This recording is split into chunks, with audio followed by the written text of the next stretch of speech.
Oh, bagaimana mungkin seorang dewa ilahi begitu menghargai harta karun dari seorang pembudidaya liar umat manusia?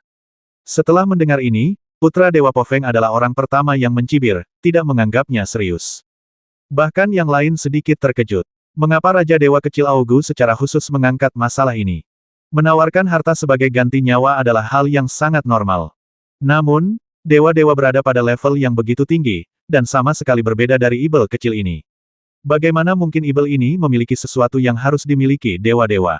Mereka tidak terlalu peduli dengan Fang Xing yang menawarkan harta sebagai ganti nyawanya. Orang-orang mungkin akan melakukan apa saja pada saat kritis antara hidup dan mati.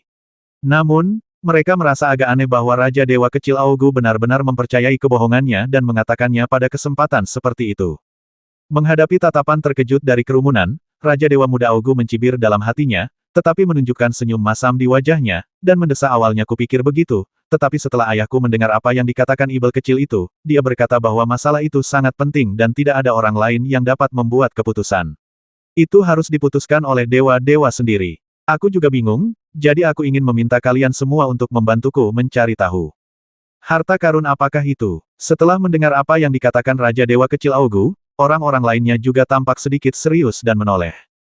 Raja Dewa Muda Augu berpura-pura acuh tak acuh dan berkata dengan lembut, dikatakan itu adalah harta karun, tetapi sebenarnya itu adalah sebuah metode. Dikatakan bahwa metode itu diwariskan oleh seorang suci umat manusia di zaman kuno. Itu disebut metode membasmi makhluk abadi di masa sulit. Pernahkah kau mendengarnya? Dharma orang suci. Suasana di lapangan agak gelap. Setelah beberapa saat, tiba-tiba terjadi suasana tegang dan permusuhan. Apakah kamu serius? Putra baptis klan tulang, Pofeng, tiba-tiba berdiri, matanya seperti pedang, menatap tajam ke arah wajah Raja Dewa Muda Augu.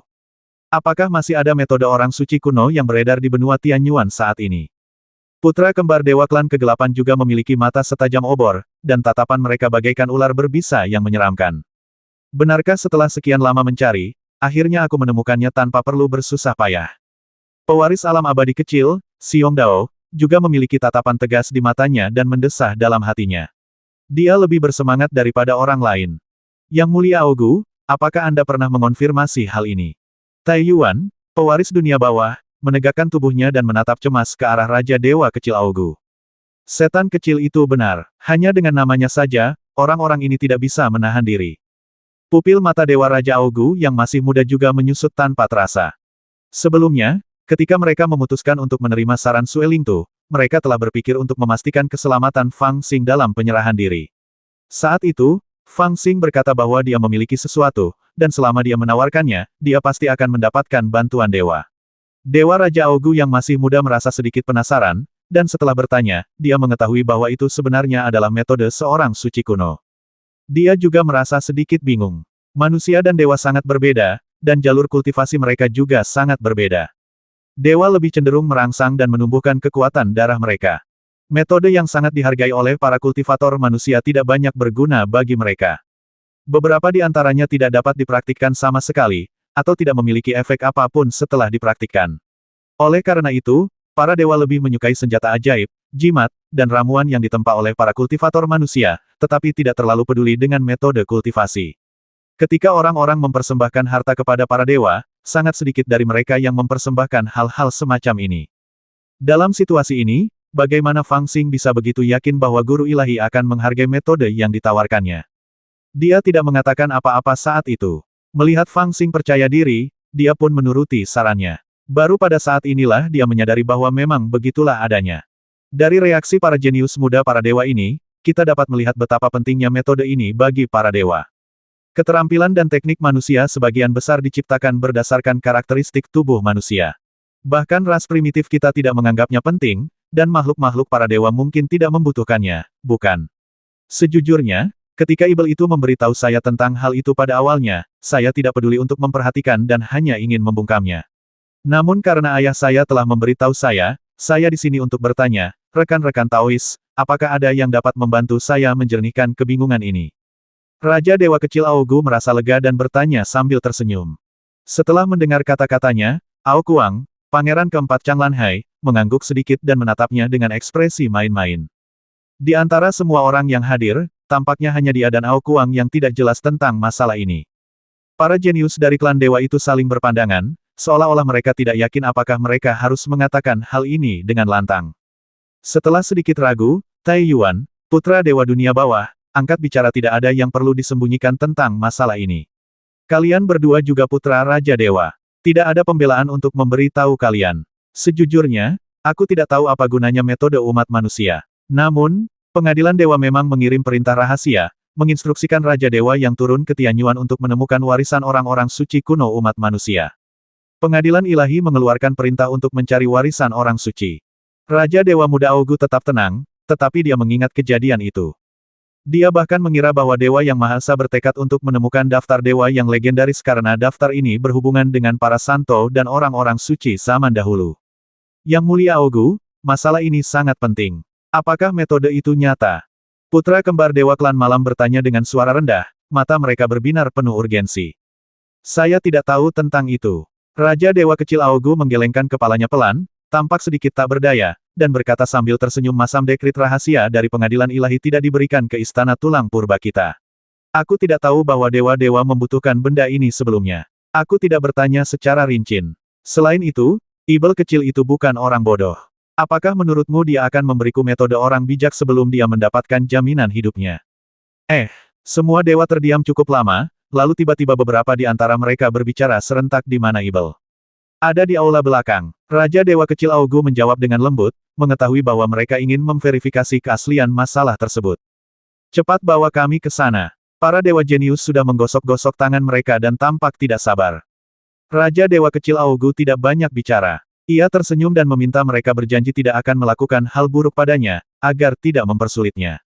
Kemudian ia memimpin jalan dan dengan cepat melewati lapisan lorong di Istana Tulang Hong Huang dan tiba di sebuah gua alam di bawah tanah.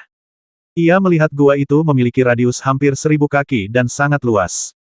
Tampaknya ada beberapa urat spiritual berkumpul di sekitarnya, membuat gua itu penuh dengan energi spiritual dan bahkan menghasilkan beberapa batu spiritual alami, yang terekspos di dinding batu, bertahan dengan warna ungu, dan sangat spektakuler. Di dasar gua, aliran spiritual mengalir dengan tenang, dan ada beberapa tumpukan tulang kering di sekitarnya, yang masing-masing tingginya puluhan kaki. Dapat dilihat bahwa mereka semua adalah makhluk besar ketika mereka masih hidup. Semuanya, jangan membuat keributan di sini, dan jangan mengambil tindakan apapun. Disinilah leluhur kita dari Aula Tulang Hong Huang beristirahat. Itu seperti formasi bawaan, dan itu bisa disebut surga teratas di dunia. Haha, itu tawaran yang bagus untuk Ibel kecil itu. Ayahku memintaku untuk memperlakukannya dengan lebih baik, dan aku tidak berani membiarkannya mendapat kesempatan untuk melarikan diri, jadi aku hanya bisa mengurungnya di sini. Raja Dewa Muda Augu memperkenalkan dengan lembut dan menuntun semua orang menyusuri rantai besi tebal ke dalam gua. Setelah beberapa langkah, dia melihat bahwa di depan rantai besi, di tengah gua, di altar gelap, ada tengkorak besar yang mengambang. Tengkorak itu bentuknya aneh, lebih dari 10 kaki, bukan dalam bentuk manusia, dan tidak sama persis dengan milik Raja Dewa Kecil Augu. Tengkorak itu juga memiliki rongga mata dan rongga hidung, yang berkedip dengan lapisan cahaya redup, yang sangat menakutkan. Dan melihat melalui 2 lubang hitam di rongga mata, dia bisa melihat seorang kultivator manusia duduk bersila di tengkorak itu, bernapas dengan tenang dan berlatih, tanpa bergerak sama sekali. Apakah ini Ibel? Saat Po Feng dari klan tulang melihatnya, dia tidak dapat menahan diri untuk tidak menunjukkan niat membasmi yang kuat di matanya. Novel terbaru diterbitkan pertama kali di Liu 9 Suba. Inilah orang yang membasmi saudaranya sendiri dan membantai lebih dari 400 jiwa klan Bon. Bagi klan Bon yang anggotanya sudah sedikit, itu adalah rasa sakit dan kehilangan yang tak terlukiskan. Ketika dia melihat Fang Xing, dia merasa seperti manusia yang melihat monster yang telah membantai ratusan juta manusia. Dia hanya ingin segera membasminya. Pada saat yang sama, pedang panjang di pinggang keturunan alam abadi kecil juga bergerak sedikit, dan terdengar suara pelan. Jelaslah dia juga punya niat membasmi. Kematian Lightning Z membuat Raja Dewa Wujian murka, dan dia mengarahkan kemarahan ini pada 12 alam abadi kecil. Dia tidak tahu berapa harga yang harus dibayar 12 alam abadi kecil untuk ini, tetapi sekarang adalah kesempatan. Selama Ibel ini terbasmi, bencana ini dapat dihindari. Haha, kalian berdua tidak lupa apa yang kukatakan, kan? Raja Dewa Kecil Augu mengalihkan pandangannya ke arah mereka dan bertanya sambil tersenyum tipis. Sampai keaslian metode itu dikonfirmasi, mereka tidak berani. Tai Yuan, putra Dewa Dunia Bawah, juga menemukan niat membasmi yang tersembunyi dari kedua pria itu. Dia mencibir dan melangkah maju. Di belakangnya, Dewa Kembar Klan Malam dan Pangeran Keempat Changlan Hai mengikuti dari dekat. Oh, Aku tidak melihatmu selama beberapa hari. Aku sangat malas. Hari ini, akhirnya ada yang datang menemuiku. Di dalam kerangka besar itu, Fang Xing sepertinya merasakan ada seseorang yang datang dari luar. Dia membuka matanya dan melihat sekeliling, lalu berkata sambil menyeringai. Dia kemudian mengeluarkan labu berkulit hijau dari belakangnya, membuka sumbatnya dan menyesapnya dalam-dalam, matanya sangat cerah. Kudengar kau memiliki metode seorang bijak di tanganmu, dan kau berencana untuk mempersembahkannya kepada Dewa Yang Maha Esa dengan imbalan nyawa. Tidak ada seorang pun yang berminat untuk mengobrol dengannya. Tai Yuan, putra Dewa Dunia Bawah, melangkah maju, berdiri di depan kerangka itu, dan bertanya dengan suara rendah. Ya, Fang Xing menatapnya dan menjawab sambil tersenyum. Dari mana asalnya? Tai Yuan sangat berhati-hati dan bertanya langsung tentang asal-usulnya.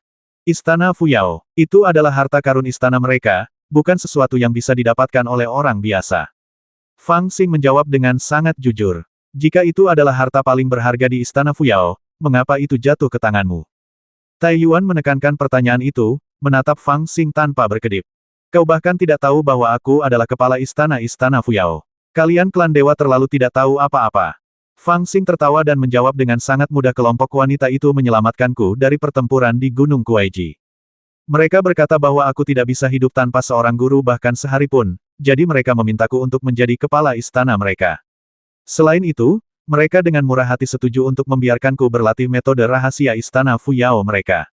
Tentu saja, kemudian aku mengetahui bahwa berlatih metode rahasia itu akan memiliki bahaya tersembunyi yang besar.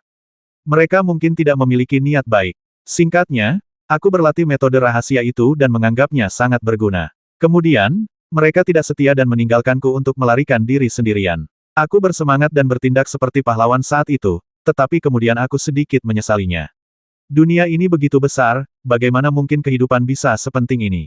Jadi aku menyerahkan metode ini begitu saja sebagai ganti nyawaku. Apa yang dia katakan beralasan, punya sejarah dan dasar. Semua putra dewa mempercayainya dan napas mereka menjadi sedikit cepat.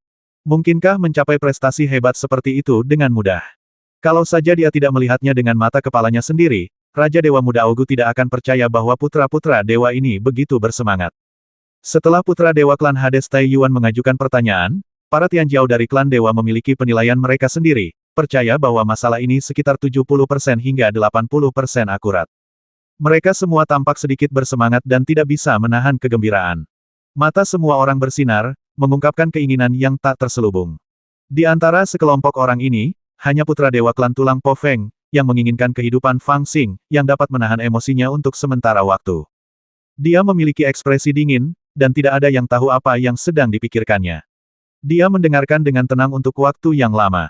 Ketika semua kultivator terdiam, dia menatap Fang Xing dengan matanya yang samar, dan tiba-tiba berkata, bahkan jika kamu memiliki metode Sein kuno Tianyuan, bagaimana kamu tahu bahwa kamu dapat mempersembahkan benda ini kepada dewa-dewa? Setelah mendengar kata-katanya, semua pembudidaya tercengang. Pencarian dewa-dewa terhadap metode suci kuno Tianyuan belum dipublikasikan. Bahkan di antara para dewa, hanya para bangsawan yang memiliki akses ke rahasia inti yang mengetahuinya. Bahkan Istana Tulang Hong Huang dan Chang Lanhai tidak mengetahuinya sebelumnya. Aneh bahwa Ibel ini mengetahuinya. Hehe, siapa nama orang ini? Fang Xing tampak santai dan menatap Po Feng sambil tersenyum.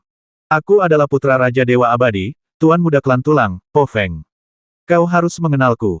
Po Feng berusaha keras menahan amarah di matanya, tetapi semua orang bisa melihat niat membasminya yang kuat terhadap Fang Xing. Saya belum pernah mendengar hal itu. Fang Xing menggelengkan kepalanya cepat, seolah-olah dia telah memikirkannya dengan saksama, dan tiba-tiba berkata Klan Tulang. Bai Yujing itu. Yang ditempatkan di garis pertahanan Bai Yujing adalah saudara kedua saya Guimu, dan ada lebih dari 400 anggota suku Ugu. Po Feng menggertakkan giginya dan berbicara, kemarahan di matanya sulit disembunyikan. Oh, kalau begitu aku tahu. Fang Xing tertawa, tampak sangat santai, dan berkata ketika Guimu itu mencoba membasmiku, aku menemukan sesuatu yang sangat aneh.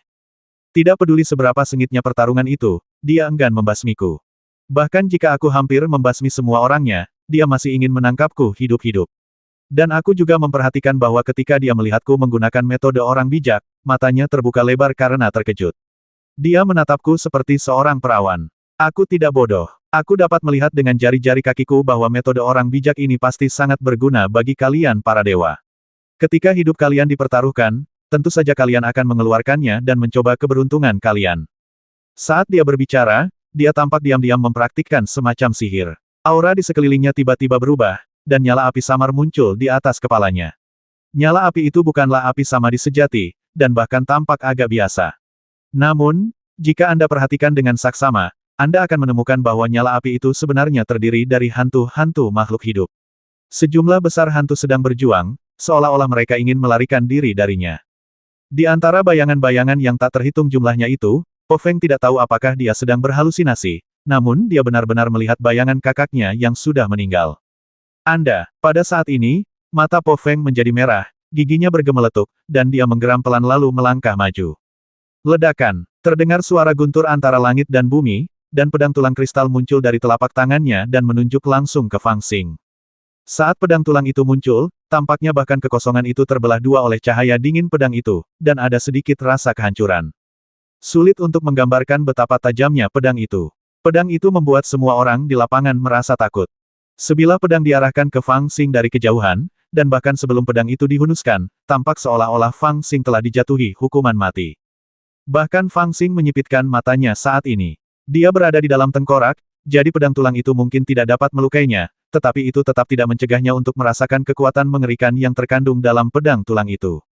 Dia menyimpulkan dalam sekejap bahwa tidak mengherankan jika pria ini bisa menjadi putra dewa dari klan tulang. Sebagai putra Raja Dewa Abadi, Gui Mu, yang telah dia lawan di Baiyujing, bahkan tidak dapat mencapai 1/10 dari kekuatannya. Material terbaik di dunia Tianyuan adalah baja halus yang telah ditempa oleh para pembudidaya melalui ribuan palu. Tetapi tulang giok alami klan tulang tampaknya ratusan kali lebih kuat dari baja halus. Namun, saat ini, para dewa yang melihat api di atas kepala Fang Xing dan merasakan auranya juga sangat gembira. Mereka seharusnya memiliki beberapa cara atau pengetahuan untuk mengetahui apakah metode yang digunakan Fang Xing adalah yang mereka inginkan. Begitu ini dikonfirmasi, mereka hampir bersorak dalam hati mereka. Mereka tidak tahu berapa banyak pertanyaan yang ingin mereka tanyakan kepada Fang Xing. Namun, pada saat ini, pedang putra dewa klan tulang Po Feng mengejutkan mereka, dan mereka semua terkejut. Banyak orang tanpa sadar meraihnya. Melihat bahwa pencapaian besar ada dalam genggaman mereka, jika Anda membasmi Ibel saat ini, bukankah semua usaha Anda akan sia-sia? Namun, menghadapi pedang ini, Taiyuan dari klan kegelapan, si kembar klan malam dan yang lainnya tidak berani mencegatnya secara langsung. Dengan tergesa-gesa, si kembar klan malam berteriak pelan, dan lengan baju hitam besar dengan lembut menyapu bahu Po Feng, mencoba mengalihkan perhatiannya. Taiyuan dari klan kegelapan berteriak dengan suara rendah, Po Feng, metode yang dibutuhkan dewa-dewa ada di dalam dirinya. Apakah kamu ingin menghancurkan misi yang dipercayakan oleh dewa-dewa? Berdengung, pedang tulang itu hanya terentang setengah sebelum berhenti dengan mantap di kehampaan. Awan di sekitarnya meledak seperti angin kencang. Wajah Po Feng muram dan jelas bahwa apa yang dikatakan Taiyuan benar-benar menyentuh hatinya. Melihatnya berhenti, yang lain buru-buru melangkah maju dan melindungi Fang Xing dengan erat, tidak berani memberinya kesempatan lagi untuk menyerang. Ibel, kau membasmi saudaraku dan membantai rakyatku. Kebencian ini tidak dapat didamaikan. Ayahku, Raja Dewa Abadi, telah bersumpah untuk membasmimu. Kau tidak akan pernah bisa melarikan diri, kemanapun kau pergi, kecuali, kau menyerahkan metode ini segera, atau mungkin ada peluang untuk selamat. Dia dengan paksa menahan ujung pedang yang patah, dan tiba-tiba berbicara dengan ganas, arti kata-katanya sangat mengejutkan. Anak baptis klan tulang, yang sangat membenci Fang Xing, sebenarnya ingin memberi Fang Xing secercah harapan. Bahkan Raja Dewa Kecil Augu, yang diam di dekatnya, terkejut dan merasa bahwa segala sesuatunya tidak terkendali. Baik dia maupun Fang Xing mungkin meremehkan pentingnya metode itu. Putra baptis klan tulang dengan jelas menganalisis pentingnya metode itu dalam waktu singkat, dan tahu bahwa tidak mungkin dia bisa membasmi Fang Xing secara langsung, jadi dia segera mengambil kesempatan ini untuk mengancam Fang Xing agar mendapatkan metode itu untuk klan tulang. Sepertinya metode ini sangat penting bagimu. Taruhanku benar. Novel terbaru diterbitkan pertama kali di Liu 9 Suba. Menghadapi kata-kata mengejutkan dari Po Feng, putra klan tulang, Fang Xing sama sekali tidak peduli. Sebaliknya, dia tertawa pelan dan berkata, tentu saja aku bermaksud menawarkan metode ini. Bagaimanapun, aku harus menggunakannya untuk menyelamatkan hidupku. Tetapi kalian klan tulang tampaknya membenciku sampai ke akar-akarnya. Aku juga tidak begitu menyukai kalian. Selain itu, harga yang kalian tawarkan terlalu rendah. Kalian bukan mitra yang baik untuk berbisnis. Kamu sedang mencari kematian. Beberapa kata keluar dari sela-sela gigi anak baptis klan tulang, dan aura pembasmi menjadi lebih kuat lagi. Haha, menurutku dia orang yang pintar. Sebelum Fang Xing sempat menjawab, orang lain terkekeh dan berbicara. Dia adalah Tai Yuan, putra klan Hades. Dia menatap Fang Xing dengan gembira dan berbisik, kau benar. Harga yang ditawarkan klan tulang terlalu rendah. Kurasa kau harus punya target yang lebih baik. Kami di klan Hades ingin menerima kesetiaanmu sejak awal. Kali ini aku datang ke Istana Tulang Purba untuk menyelamatkanmu sampai batas tertentu. Sekarang kau sudah memiliki metode orang bijak di tanganmu, itu tidak akan lebih baik lagi. Berikan padaku. Atas nama Raja Dewa Sembilan Neter, aku dapat meyakinkanmu bahwa kau tidak hanya akan mendapatkan status yang pantas kau dapatkan di klan Dewa, tetapi juga mendapatkan perlindungan dari Raja Dewa Sembilan Neter. Tai Yuan, apakah kau benar-benar ingin menjadi musuh klan tulangku? Po Feng sangat marah. Dia berbalik dan berteriak dingin pada Tai Yuan. Tai Yuan hanya tersenyum dan berkata, kami hanya setia kepada Dewa. Gigi Po Feng gemeretak, tetapi dia tidak tahu bagaimana membantahnya sejenak. Kau tidak harus memilih Raja Dewa Sembilan Neter jika kau ingin dilindungi. Istana Raja Dewa Kegelapan Abadi juga dapat melindungimu dari kematian. Aku bahkan dapat berjanji kepadamu sebelumnya bahwa setelah kau bergabung dengan klan Dewa, aku dapat menjamin bahwa kau akan menjadi jenderal di bawah ayahku, yang kedua setelah Kaisar. Tidak peduli musuh apa yang kau miliki di Tianyuan sebelumnya, atau keinginan apa yang belum terpenuhi, aku dapat berjanji kepadamu sebelumnya dan pasti akan membantumu mencapainya. Putra kembar para dewa klan malam juga tertawa pelan saat ini, dan sekilas tampak penuh ketulusan. Kalau dipikir-pikir, aku harus memanggilmu kakak iparku. Hehe, kenapa kau tidak mempertimbangkan untuk bekerja sama dengan Chang Lanhai dulu? Ibuku tidak setuju dengan pernikahanmu dengan Ao Zhen, tapi sekarang kupikir ada ruang untuk meredakan situasi. Dia sekarang berada dalam tahanan rumah di Chang Lanhai. Kurasa jika kau bersedia memilih untuk menyerahkan metode orang suci kepadaku, kalian akan dapat bertemu segera. Ao Kuang, Pangeran Keempat Laut Changlan, hampir menyadari apa yang sedang terjadi dan benar-benar berbicara sambil tersenyum. Daois yang galak dari alam abadi kecil ragu untuk berbicara, tetapi masih menatap Fang Xing. Dia juga jelas tergoda, tetapi dia tidak berani berbicara secara terbuka di depan para jenius klan dewa. Dia hanya mengirimkan pikiran ilahi yang nyaris tak terlihat, singkat tetapi tegas mereka yang bukan dari rasku pasti memiliki hati yang berbeda. Tidak peduli siapapun dari orang-orang ini yang kau pilih, aku dapat menjamin bahwa pada akhirnya kau akan dilahap tanpa meninggalkan tulang. Aku tidak punya waktu untuk mengatakan lebih banyak. Aku hanya dapat berjanji kepadamu bahwa jika kau dapat memberikan metode ini kepada alam abadi kecil kita, aku akan memastikan bahwa kedua belas alam abadi kecil pasti akan bergabung untuk melindungimu. Dengan pencapaian besar ini, kita bahkan mungkin dapat membangun kekuatan ras manusia sejati di bawah kendali dewa-dewa. Cara bijak itulah yang diinginkan oleh Dewa Yang Maha Esa. Siapa di antara mereka yang mewakili kepentingan berbagai dewa, yang tidak ingin mendapatkannya? Sekalipun benda ini dipersembahkan oleh setan, siapapun yang menyerahkannya, ia telah memberikan sumbangan yang besar. Untuk sesaat, para dewa ini benar-benar mulai bertarung di depan Fang Xing, menggunakan ancaman dan bujukan. Jika pada awalnya, posisi mereka masing-masing hanya untuk memaksa Raja Dewa Wujian dan Raja Dewa Abadi untuk melepaskan kepentingan mereka dalam hal-hal tertentu, maka saat ini, mereka benar-benar mulai bertarung untuk Fang Xing, dan mereka bersedia menjanjikan segala macam keuntungan untuk ini. Di antara semuanya, ada pernyataan eksplisit dan ada pula petunjuk yang membuat Fang Xing tersenyum pahit sejenak. Segalanya berjalan begitu lancar sehingga dia tidak tahu harus berbuat apa. Pihak mana yang harus dia pilih untuk bekerja sama. Keenam partai tersebut semuanya memiliki latar belakang yang tidak dapat diremehkan. Tak perlu dikatakan lagi, putra baptis klan Tulang Po Feng, putra baptis kembar klan Malam, dan pewaris klan dunia bawah Tai Yuan semuanya mewakili Raja Dewa, sementara Chang Lanhai mengangkat gadis naga Ao Zhen, mengisyaratkan sesuatu tentang Fang Xing, yang membuat Fang Xing tidak bisa tenang. Alam abadi kecil menunjukkan satu hal, yaitu, meskipun alam abadi kecil adalah yang terlemah di antara kelompok-kelompok ini, bagaimanapun juga itu tetaplah ras manusia. Mereka mengkhianati Tianyuan sejak lama, tetapi mereka adalah klan yang sama dengan Fang Xing. Dan dia jelas mempertimbangkannya dengan serius, dan bergabung dengan Fang Xing untuk mengajukan saran, atau ambisi, yang menurutnya sangat berharga, yaitu, untuk membangun kekuatan manusia di bawah kendali dewa-dewa. Dewa-dewa saat ini mengendalikan 3.000 dewa dan 12 Raja Dewa. Dua di antaranya adalah pasukan Tianyuan yang ditunjuk, satu adalah Chang Lanhai, dan yang lainnya adalah Istana Tulang Hong Huang. Namun, secara tegas, mereka tidak memiliki setengah status ras manusia, dan inilah yang dikhawatirkan oleh dunia peri kecil.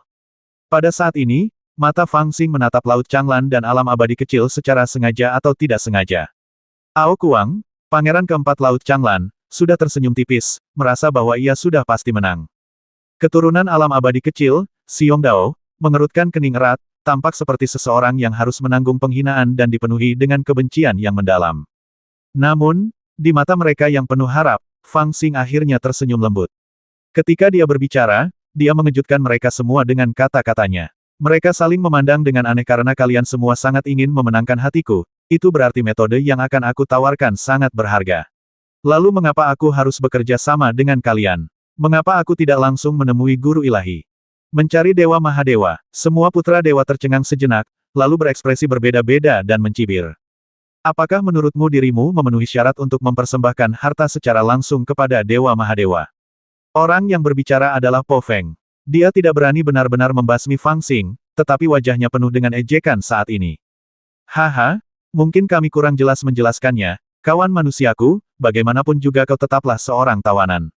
Bahkan jika kau memiliki sesuatu yang dibutuhkan oleh dewa, tidak ada kesempatan untuk melaporkannya kepada para dewa. Kurasa sebaiknya kau pilih seseorang untuk mempersembahkan harta karun itu atas namamu. Ketika dewa memberimu hadiah, tentu saja kami tidak akan memperlakukanmu dengan tidak adil. Itu lebih dari cukup untuk menyelamatkan hidupmu. Putra kembar dewa klan malam tertawa pelan dan menggelengkan kepala tanpa terasa, merasa bahwa kata-kata Fang Xing terlalu kekanak-kanakan. Haha, aku telah memberimu dharma, dan kamu adalah orang-orang yang menerima pahala dari dewa.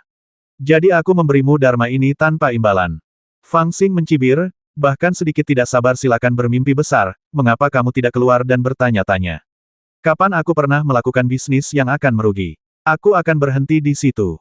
Tidak peduli siapa kamu, aku tidak peduli padamu. Satu-satunya yang memenuhi syarat untuk berbisnis denganku adalah dewa tertinggi. Aku akan menawarkan metode ini kepadanya.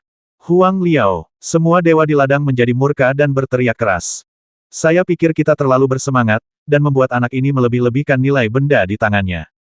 Haha, saya punya saran. Jika dia benar-benar bersikeras melakukannya, mengapa kita tidak bekerja sama untuk memaksakan metode itu, dan kemudian membagi keuntungannya secara merata?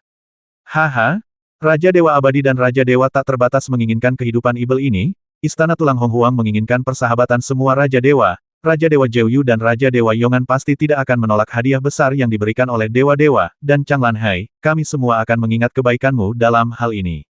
Bagaimanapun, saya pikir selalu ada cara yang dapat memuaskan kita semua, bukan? Putra kembar dewa klan malam tertawa pelan, namun sebenarnya itu adalah suara telepati yang langsung masuk ke hati setiap orang, mencegah Fang Xing untuk mendengarnya. Niatnya sangat jelas. Dia ingin mendorong semua orang untuk bekerja sama menyiksa Fang Xing. Setelah mendapatkan metodenya, dia akan saling menukar keuntungan di antara berbagai kekuatan. Singkatnya, dia ingin menghilangkan ide Fang Xing untuk menawarkan harta karun itu secara langsung. Metode ini secara alami sempurna dan logis. Putra Dewa Klan Tulang dan pewaris klan dunia bawah mengangguk diam-diam dan menganggapnya layak. Namun, Raja Dewa Muda Auk tersenyum pahit dan berkata, cara ini tidak buruk, tetapi sayangnya aku harus melaporkan kepada ayahku bahwa tengkorak yang memenjarakan Ibel ini adalah harta karun Istana Tulang Hong Huang milikku. Mungkin sulit untuk menghancurkan pertahanannya dengan kekuatan kita. Bahkan jika kita menghancurkannya, itu akan menghancurkan harta karun Istana Tulang Hong Huang milikku. Hanya ayahku yang bisa membukanya, kalau tidak, kita tidak akan bisa menyakitinya sama sekali. Fang Xing mengangguk dengan tenang di dalam kerangka itu, mengetahui bahwa Raja Dewa Kecil Aogu sedang mengingatkannya. Haha, aku juga tidak setuju dengan pendekatan ini. Sejujurnya, jika kita berbicara tentang perbedaan kedekatan, kita di Chang Lanhai masih memiliki persahabatan dengan Ibel kecil ini, jadi jika dia memberikan metode ini kepadamu, aku akan sangat marah, tetapi selama dia tidak memberikannya kepadamu, aku masih bisa menerimanya. Lagi pula, sebelum aku pergi, dia mengatakan bahwa Ibel kecil ini masih memiliki kegunaan, dan memintaku untuk melakukan yang terbaik untuk menyelamatkan hidupnya. Pangeran keempat Chang Lanhai juga tersenyum malas. Penampilannya yang malas cukup tidak menyenangkan. Haha, kalian tidak ingin menyiksaku untuk mencari tahu caranya, lalu mengerjakannya sendiri. Setelah mendengar pengingat dari kedua orang ini, bagaimana mungkin Fang Xing tidak tahu apa yang dipikirkan para jenius dari klan dewa itu? Dia mencibir dan menggertakkan giginya, tapi kurasa kau terlalu memikirkannya. Selama aku tidak ingin memberitahumu rahasia di perutku, aku khawatir tidak ada yang bisa menanyakannya. Paling buruk, saat aku merasakan bahaya, aku bisa secara otomatis menghapus sebagian kesadaranku. Jika rencanamu gagal dan aku menghancurkan kesadaran ini, kau bisa menunggu murka dewa turun. Tak seorang pun menjawabnya, tetapi semua orang tahu bahwa apa yang dikatakannya sangat mungkin. Yang Mulia Ogu, saya dipenjara oleh Anda. Anda harus bertanggung jawab atas saya. Fang Xing tersenyum dan menatap Raja Dewa Muda Ogu, sambil mendesah, sebelumnya kau tidak mengerti pentingnya harta karun yang kupersembahkan, dan kau mengabaikanku, tetapi sekarang setelah kau mengetahuinya, tolong tuliskan surat untukku di Aula Tulang Hong Huang, berharap agar dewa-dewa dapat menyetujui 3 syaratku. Pertama, aku masih hidup dan sehat, dan aku tidak ingin mati. Aku mohon padanya untuk mengampuni hukuman matiku dan juga memintanya untuk mengeluarkan perintah agar tidak membiarkan Raja Dewa tertentu membasmiku. Kedua, bahkan jika aku bergabung dengan klan dewa, tidak ada Raja Dewa yang berhak memerintahku. Aku bisa setia kepadanya, tetapi aku tidak ingin berada di bawah Raja Dewa. Ketiga, syarat ketiga, mari kita bicarakan tentang ini setelah utusan dari pengadilan dewa tiba. Ucapannya ringan, tetapi wajah beberapa jenius Protoss dipenuhi amarah, dan mereka berteriak, teruslah bermimpi. Namun, Raja Dewa Muda Ogu mendengar maksud tersirat dalam kata-kata Fang Xing, dan dia menunjukkan senyum masam di wajahnya, dan berkata tanpa daya semuanya, masalah ini melibatkan terlalu banyak hal, dan aku tidak berani membuat masalah di Istana Tulang Hong Huang. Mohon maafkan aku akan melaporkan masalah ini kepada ayahku, dan dia akan menulis surat kepada dewa-dewa untuk menjelaskan keseluruhan cerita. Mengenai apakah dewa-dewa akan memperhatikannya atau tidak, aku tidak punya hak untuk mengendalikannya. Para jenius klan dewa di lapangan semuanya menggertakkan gigi karena marah, tetapi mereka tidak berdaya untuk saat ini. Raja Dewa Muda Ogu juga tidak bodoh. Dia tahu apa yang harus dilakukan saat ini. Dia mengundang para jenius klan dewa ini untuk turun. Dia hanya ingin menilai apakah metode yang dikatakan Fang Xing benar-benar penting melalui reaksi mereka. Melihat hasilnya lebih baik dari yang dibayangkannya, dia dengan sopan mengundangnya untuk datang dan memberikan pendapatnya. Dia diam-diam mengirim seseorang untuk memberitahu Raja Naga Tua dari kehancuran primordial bahwa hasilnya tidak akan disebutkan. Sebelum pergi, semua jenius para dewa diam-diam melirik Fang Xing, memberinya berbagai petunjuk yang sangat rumit. Tidak seorang pun menyangka bahwa Fang Xing benar-benar berani pergi langsung ke dewa-dewa untuk menawarkan hartanya tanpa bergantung pada bantuan mereka. Ini berarti bahwa Ibel ini telah melepaskan perlindungan dari salah satu klan mereka dan tampaknya memiliki ambisi untuk membentuk faksi sendiri. Karena insiden kecil ini, para jenius para dewa harus mengevaluasi ulang Fang Xing. Novel terbaru diterbitkan pertama kali di Liu 9 Suba. Apakah menjadi musuh atau teman, melindungi atau membasmi, semuanya harus dipertimbangkan kembali saat ini. Seorang pemberontak manusia yang bahkan bukan seorang abadi sejati begitu berani berbisnis dengan dewa-dewa. Masalah ini kedengarannya luar biasa. Bagaimanapun, identitas dan wilayah kedua belah pihak terlalu jauh. Namun, tidak seorang pun menduga bahwa pentingnya metode orang bijak kuno berada di luar imajinasi siapapun. Sehari setelah Raja Naga Tua dari zaman prasejarah mengirim pesan ke pengadilan ilahi menerima berita kembali.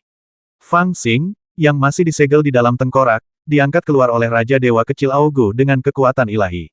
Di aula, ada cermin tulang yang berdiri tegak. Saya pikir itu akan datang begitu cepat, mungkin itu hanya telepati. Fang Xing memikirkannya. Awalnya dia mengira pengadilan ilahi akan mengirim seseorang secara pribadi. Dia tidak tahu berapa hari yang dibutuhkan. Itu hanya memberinya waktu untuk memikirkannya. Dia tidak berharap mendapat berita keesokan harinya. Tapi pikirkanlah, penguasa ilahi sekarang berada di luar wilayah kekuasaan. Tidak diketahui seberapa jauh dia dari Tianyuan. Saya khawatir tidak peduli seberapa kuatnya dia tidak dapat melintasi kehampaan dan turun ke Tianyuan dalam satu langkah. Dan dari sudut pandang lain, metode bijak kuno yang dia tawarkan mungkin tidak sepadan baginya untuk melakukan perjalanan pribadi ke Tianyuan. Saya dapat memanfaatkan kesempatan ini untuk melihat seperti apa rupa cucu dewa itu. Fang Xing berpikir dalam hati dan melihat ke arah cermin tulang. Selamat datang utusan dewa. Raja Dewa Muda Ogu membungkuk dalam-dalam, dan segera riak-riak muncul di cermin tulang. Ketika riak-riak itu tenang, Fang Xing dapat melihat proyeksi makhluk hidup di cermin kuno itu. Namun, Fang Xing sedikit kecewa ketika melihatnya. Makhluk hidup itu memiliki penampilan manusia, dengan wajah pucat dan tidak berjanggut, dan wajah tanpa ekspresi. Itu jelas bukan dewa-dewa. Paling banter, itu hanya seorang pelayan di samping dewa-dewa. Tian Yuan Fang Xing, kamu di mana? Makhluk di cermin tulang itu jelas-jelas menghadap Fang Xing, tetapi ia menundukkan pandangannya dan bertanya dengan nada bertele-tele. Di sini, Fang Xing buru-buru melambaikan tangannya dan memanggil dengan suara keras. Haha, kamu Fang Xing. Utusan dewa itu menatapnya dengan tenang, lalu tiba-tiba pupil matanya mengecil, dan dia berteriak, dasar bocah bodoh, tahukah kau dosamu? Ketika utusan dewa menjadi marah, langit dan bumi berubah warna, dan semua orang di aula terdiam. Hanya Fang Xing yang benar-benar bingung. Aku tidak tahu. Di cermin tulang, utusan dewa itu memiliki ekspresi yang sangat buruk. Dia menatap Fang Xing dengan dingin dengan mata segitiganya dan berkata dengan suara dingin, "Anakku, kamu cukup berani. Di 9 langit dan 10 bumi, di alam semesta yang tak terbatas, tidak banyak yang berani bernegosiasi dengan dewa-dewa." Ekspresi Fang Xing tiba-tiba berubah jelek. Dia mengangkat alisnya dan bertanya, dia tidak setuju dengan syaratku. Utusan ilahi itu tampak muram. Dewa Mahadewa tidak pernah bernegosiasi dengan siapapun. Fang Xing sedikit terkejut, mengira situasinya agak merepotkan, tetapi tanpa diduga, utusan dewa itu membuatnya takut, mengubah nadanya, mencibir lagi, dan berkata, "Namun, mengingat kamu lahir di daerah terpencil dan tidak tahu sopan santun, aku akan memaafkanmu kali ini. Aku juga dengan baik hati mengingatkanmu bahwa lain kali kamu memberikan sumbangan kepada dewa tertinggi, jangan terlalu banyak melakukan trik." Tianyuan Fang Xing, terima perintahnya. Ya dewa, apa yang terjadi? Fang Xing benar-benar tercengang, dan dia sedikit bingung dengan situasinya. Utusan dewa di cermin tulang itu bahkan tidak memandangnya. Dia mengeluarkan sebuah gulungan yang memancarkan cahaya keemasan dan membacakannya perlahan dengan nada panjang. Tianyuan Fang Xing, kamu awalnya adalah pengkhianat bagi umat manusia dan menentang pasukan para dewa. Kamu pantas mati. Tetapi mengingat kamu telah berbalik dari kegelapan menuju cahaya, dan bersedia menawarkan metode bijak kuno untuk menebus dosa-dosamu, Dewa Yang Maha Esa akan menunjukkan belas kasihan dan mengampuni hidupmu. Kamu akan diangkat sebagai Jenderal Surgawi Emas Ungu di bawah Dewa Yang Maha Esa. Aku harap kamu akan mengingat rahmat Dewa, bekerja untuk tujuan besar para dewa, dan memberikan kontribusi kepada Dewa 9 Surga. Aku tetapkan ini. Setelah mendengar keinginan utusan dewa, ekspresi Fang Xing menjadi berwarna-warni. Akhirnya aku mengerti apa yang sedang terjadi. Tampaknya Dewa Mahadewa telah menyetujui persyaratanku, tetapi utusan dewa ini sombong dan memiliki banyak masalah. Dia memperingatkanku sebelum mengumumkan keputusan itu, yang membuatku berpikir bahwa aku telah salah perhitungan tadi. Para jenius lain dari para dewa yang menyaksikan upacara di dekatnya juga memiliki ekspresi yang sangat muram di wajah mereka. Banyak sekali informasi yang terungkap dari ketetapan ilahi yang sederhana ini. Sang dewa sebenarnya menyetujui hampir semua persyaratan ibel kecil itu. Mereka tidak hanya memaafkannya, mereka juga mengangkatnya menjadi Jenderal Ilahi Emas Ungu, dan secara nominal ia berada di bawah komando dewa-dewa. Ini berarti bahwa meskipun Fang Xing telah bergabung dengan klan dewa, ia hanya berada di bawah komando dewa-dewa. Meskipun raja dewa lainnya berstatus lebih tinggi darinya, mereka tidak dapat memerintahnya sesuka hati. Utusan suci itu tidak menunjukkan ekspresi apapun di wajahnya. Setelah selesai membaca beberapa patah kata, dia mengulurkan tangannya dan berkata, "Aku akan menyampaikan dharma kepadamu." Perkara itu telah selesai, dan wajah para dewa yang jenius telah berubah sangat buruk rupa. Fang Xing, di sisi lain, duduk di tengkorak tanpa bergerak. Dia menggelengkan kepalanya ke kiri dan ke kanan dan berkata, "Aku punya kondisi lain." Mendengar perkataannya, wajah utusan para dewa itu menjadi gelap, tatapannya menjadi tidak bersahabat dan dingin. Raja Dewa Kecil Aogu ingin menendang Fang Xing. Sejujurnya, Dewa Utama sebenarnya menyetujui kedua syarat Fang Xing, yang berada di luar dugaan mereka. Dia tidak hanya mendapatkan pengampunan yang dijanjikan oleh Dewa Utama, tetapi dia bahkan dinobatkan sebagai Jenderal Emas Ungu di bawah Dewa Utama. Ini berarti Fang Xing tidak lagi dikendalikan oleh Raja Dewa lainnya. Hasil yang baik seperti itu adalah sesuatu yang tidak pernah mereka pikirkan ketika mereka membuat rencana ini. Ibel ini tidak mengungkapkan rasa terima kasihnya dengan cepat, tetapi masih berpikir untuk mengajukan syarat. Saya tidak tahu apakah itu karena utusan dewa baru saja memperingatkannya bahwa dia melakukan yang sebaliknya dengan sengaja. Jika Anda punya syarat, beritahu saya. Utusan dewa itu memiliki ekspresi yang tidak jelas di wajahnya. Dia berbicara dengan acuh tak acuh, dan matanya tampak seperti memiliki kaitan. Kondisi ini tidak sulit. Saya sudah tinggal di tengkorak ini selama beberapa hari terakhir dan saya sudah cukup terbiasa. Saya berdoa agar dewa mengasihani saya dan memberikannya kepada saya. Fang Xing mengatakan ini sambil tersenyum, tetapi itu di luar harapan semua orang. Wajah utusan dewa itu tampak lebih baik, dan dia mencibir, berkata, "Kamu cukup pintar, makhluk kecil. Apakah kamu mencoba meminjam kekuatan Dewa Utama untuk membantumu mendapatkan sesuatu? Aku tidak dapat membuat keputusan untukmu. Itu adalah harta karun istana tulang Hong Huang. Kamu harus bertanya kepada Dewa Kecil Raja Aogu terlebih dahulu." Sembari bicara, dia memalingkan kepalanya dari cermin tulang dan menatap Raja Dewa Kecil Aogu yang berdiri di sisi kiri aula. Pandangan itu jelas menyiratkan bahwa Raja Dewa Muda Aogu setuju. Bagaimanapun, syarat ketiga Fang Xing tidak terlalu besar. Otang pembawa sial, setan kecil. Raja Dewa Muda Aogu sangat marah hingga giginya hampir gatal. Dia mengira Fang Xing akan mengajukan beberapa syarat, tetapi dia tidak menyangka bahwa dia akan meminta tengkorak itu. Ini adalah harta karun langka di Istana Tulang Honghuang. Setelah rencana itu dilaksanakan, mereka takut Fang Xing akan dibasmi oleh orang lain selama dia di penjara, jadi mereka mengeluarkannya untuk memenjarakannya. Itu tampak seperti sangkar, tetapi sebenarnya berisi semua jenis misteri. Dia mengira bahwa setelah rencana itu dimulai, Ibel ini tidak akan meminta sesuatu dari Istana Tulang Honghuang begitu saja, tetapi dia tidak menyangka bahwa dia akan begitu berani memintanya. Sayangnya, utusan dewa itu mewakili dewa tertinggi, jadi dia tidak bisa menolak. Dia hanya bisa tersenyum pahit dan mengangguk, berkata mulai hari ini, kita semua adalah rekan yang melayani dewa tertinggi.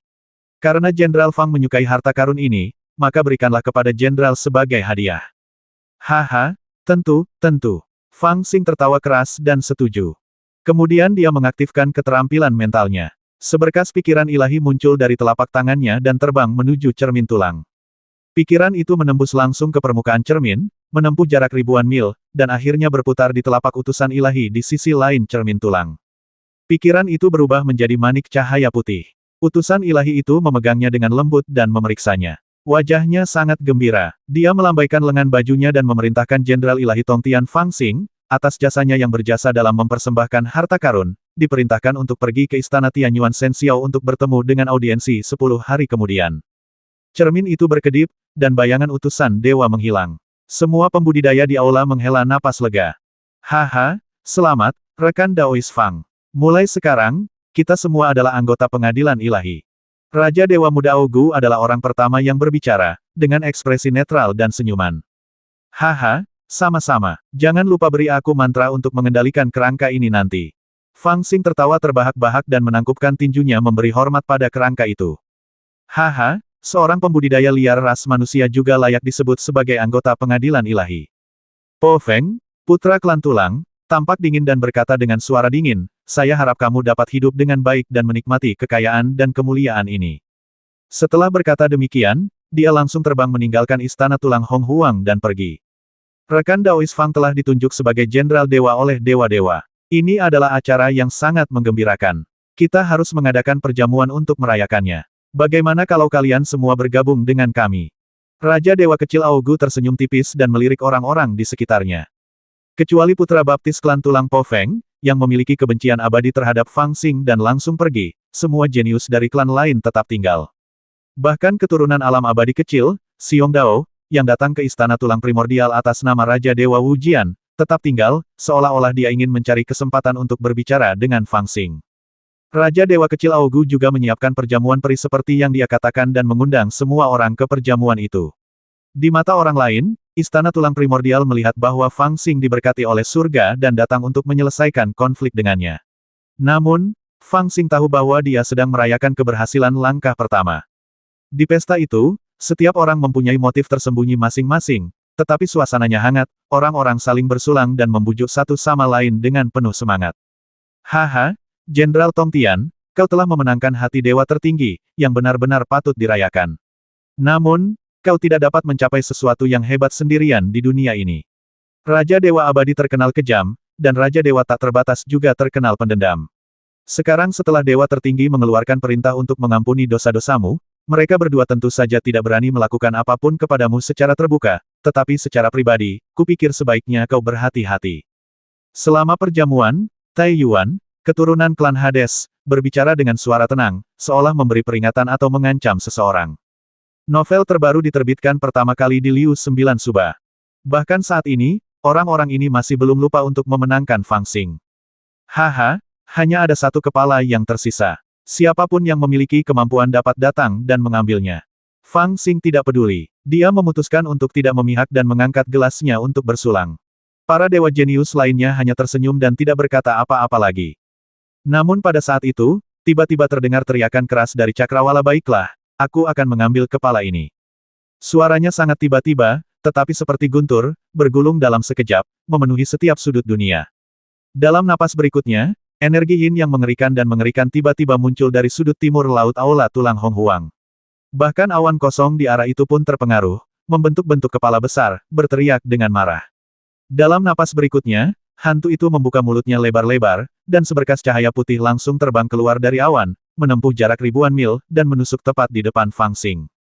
Itu sebenarnya tombak tulang. Saat semua orang sedang berpesta di Istana Tulang Purba, sesosok makhluk dari jurang ibel tiba-tiba menyerang dan melemparkan tombak tulang. Kekuatan makhluk itu sungguh mengerikan. Sambil meraung, ia melemparkan tombaknya, dan aura pembasminya sungguh mengerikan. Ribuan mil jauhnya, dia mengunci aura seseorang, lalu melemparkan tombaknya untuk membasminya. Ini mungkin kekuatan magis yang mendekati tingkatan orang suci. Menghadapi tombak ini, bahkan Fang Xing merasa rambutnya berdiri tegak sejenak, matanya memancarkan cahaya pembasmi saat dia menatapnya dengan saksama. Ledakan, tombak itu melesat lurus ke arahnya, bagaikan kilat, langsung menembus lapisan dinding tulang dan koridor aula tulang Hong Huang, dan mengarah langsung ke Fang Xing yang masih memegang gelas anggur. Saat semua orang terbangun, tombak tulang itu berjarak kurang dari 100 kaki dari Fang Xing. Mengingat kecepatan tombak tulang itu, kecepatan 100 kaki ini dapat menembus Fang Xing secara langsung dalam waktu kurang dari satu tarikan napas. Berani. Pada saat ini, terdengar suara gemuruh, dan cakar emas raksasa terjulur dari udara, menyapu deretan istana. Cakar itu bergemuruh turun dan meraih tombak tulang yang hampir menusuk dada Fang Xing. Kemudian Raja Naga Tua dari dunia prasejarah itu terbang, mengepakkan sayapnya, dan melayang di udara, berteriak dingin Tuan Suci Tulang Putih, kau sudah bertindak terlalu jauh. Istana tulang prasejarahku telah menyendiri selama ribuan tahun. Mengapa kau tiba-tiba menyerangku hari ini dan ingin membasmi tamu-tamu istana tulang prasejarahku? Haha, orang tua ini benar-benar tidak tahan dengan sikap tidak tahu malu generasi muda zaman sekarang. Di sudut timur laut jurang ibel, terdengar suara tertawa. Saat aku bangun, sudah 10.000 tahun berlalu. Aku tidak menyangka anak muda zaman sekarang akan begitu tidak punya nyali. Mereka akan melakukan apa saja untuk menyelamatkan hidup mereka, dan mereka bahkan berani membanggakan bahwa mereka memiliki kepala yang bagus. Jadi bagaimana jika aku, Sang Santo, mengambil kepala itu? Hehe, hari ini, kau telah lolos dari bencana. Di masa depan, sebaiknya kau berdoa agar tidak jatuh ke tanganku lagi. Suara itu tertawa, dan perlahan-lahan awan serta kabut menghilang, kembali tenang, dan semua orang di lapangan menghela napas lega. Mata semua orang tertuju pada Fang Xing, yang masih duduk di kursi tuan rumah di ruang perjamuan dengan sebuah cangkir di tangannya. Adegan tadi sangat berbahaya. Jika Hong Huang Laowang bertindak lebih lambat, Fang Xing mungkin akan terbasmi tanpa jejak. Tetapi tidak tampak sedikit pun rasa takut di wajahnya, sebaliknya dia tampak sangat muram. Setelah terdiam entah berapa lama, dia tiba-tiba mengangkat gelasnya, menuangkan anggur ke dalam mulutnya, lalu mengembuskannya perlahan. Bodoh amat John. Dia hanya mengumpat. Demi alasan keselamatan, Jenderal Tongtian tidak boleh keluar sendirian selama periode waktu ini. Sebuah perjamuan berakhir dengan tergesa-gesa karena pembasmian yang tiba-tiba. Meskipun Fang Xing tidak terluka, semangatnya agak rendah. Para jenius dewa lainnya, di sisi lain, memiliki pandangan yang campur aduk di mata mereka, seolah-olah mereka sedang menertawakan kemalangan orang lain. Orang yang melakukan gerakan itu adalah makhluk misterius di jurang ibel. Konon katanya dulunya dia adalah orang yang licik dan jahat. Gunung Tulang Putih Jurang Ibel dulunya adalah daerah terlarang. Banyak sekali praktisi yang secara keliru memasuki wilayahnya dan tidak pernah selamat. Dilihat dari legenda aneh di masa lalu, keberadaan Gunung Tulang Putih jelas bukan orang yang saleh. Namun, saat dia bahkan ingin membasmi Fang Xing, terlihat jelas betapa berbahayanya Fang Xing.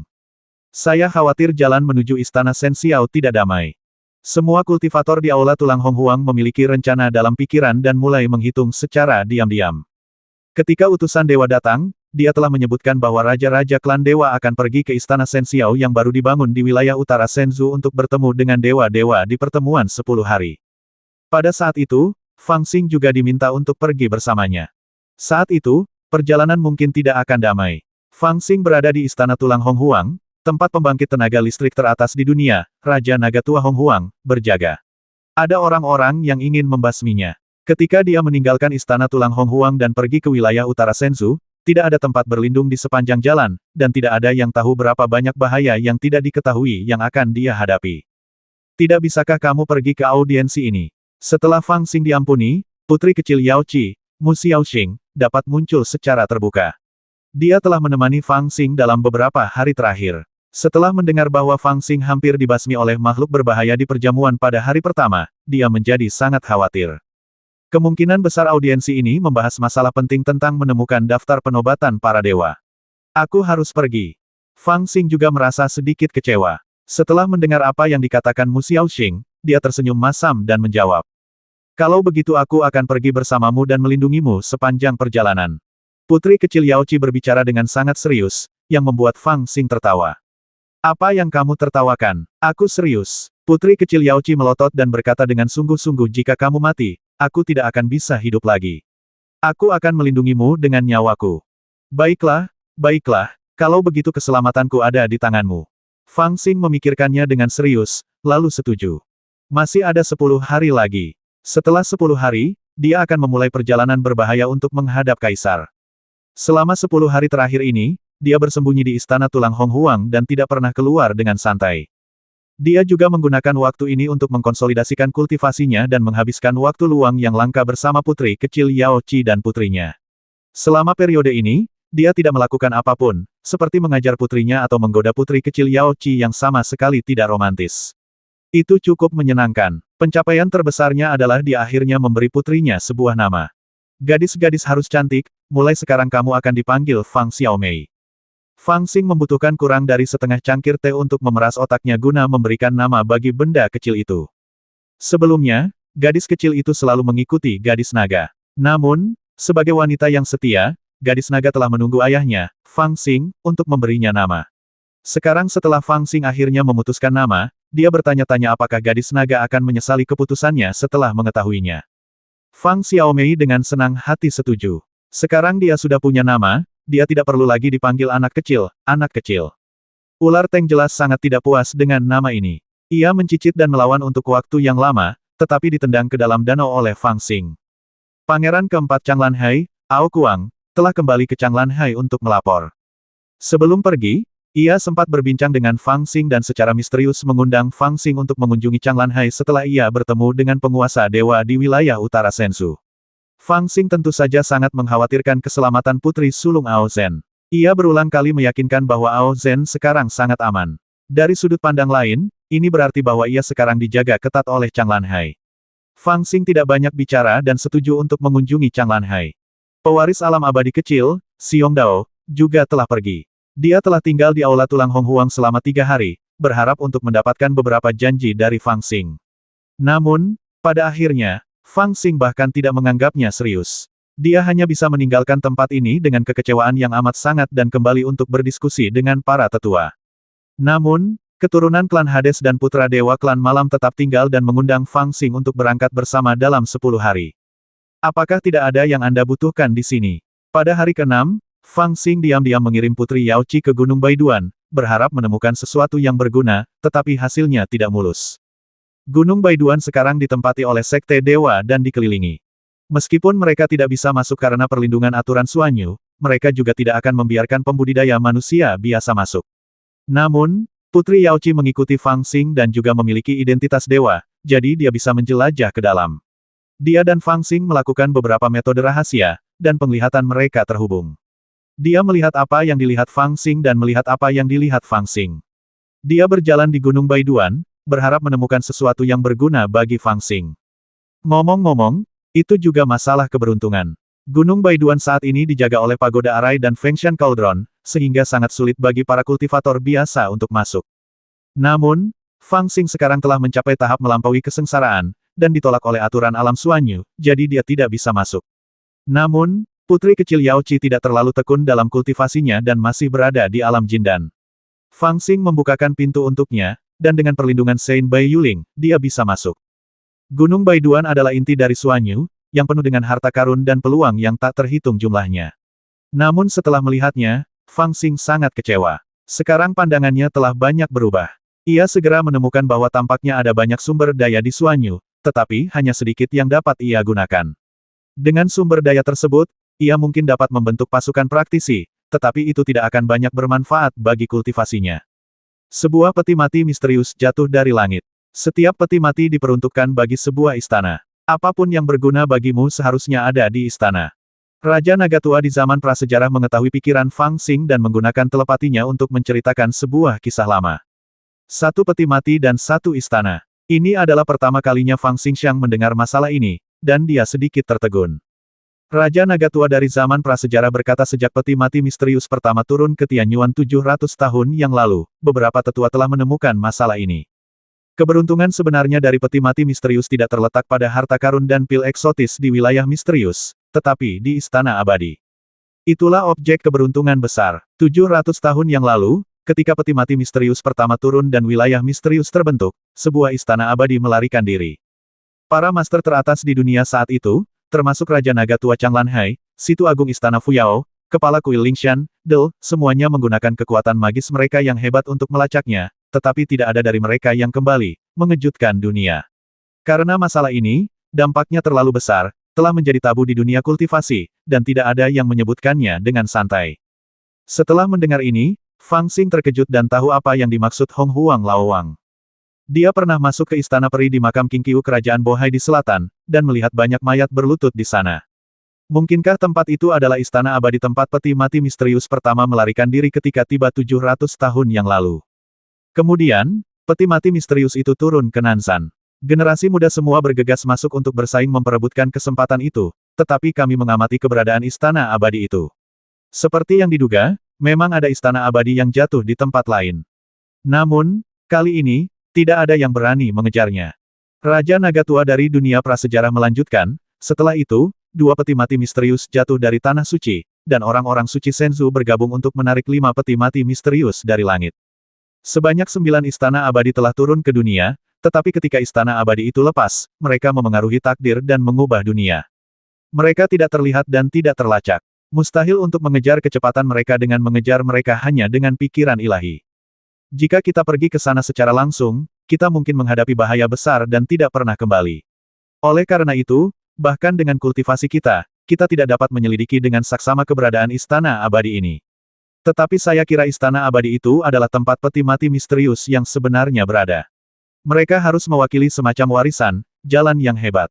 9 istana abadi sedang menunggu 9 keturunan. Istana abadi memiliki roh, dan itu bukanlah sesuatu yang dapat diperebutkan seperti harta karun biasa. Bahkan Raja Naga Laut Changlan yang lama, Kepala Kuil Lingshan, dan Guru Besar Istana Fuyao semuanya berakhir pergi ke sana tanpa kembali karena pengejaran mereka yang kuat terhadap Istana Abadi, apalagi yang lain. Namun demikian, mereka yang tidak ditakdirkan untuk mengejar Istana Abadi akan berada dalam bahaya besar, dan mereka yang ditakdirkan untuk mengejar Istana Abadi mungkin akan mengalami keberuntungan besar cepat atau lambat bahkan jika mereka tidak mengejar Istana Abadi.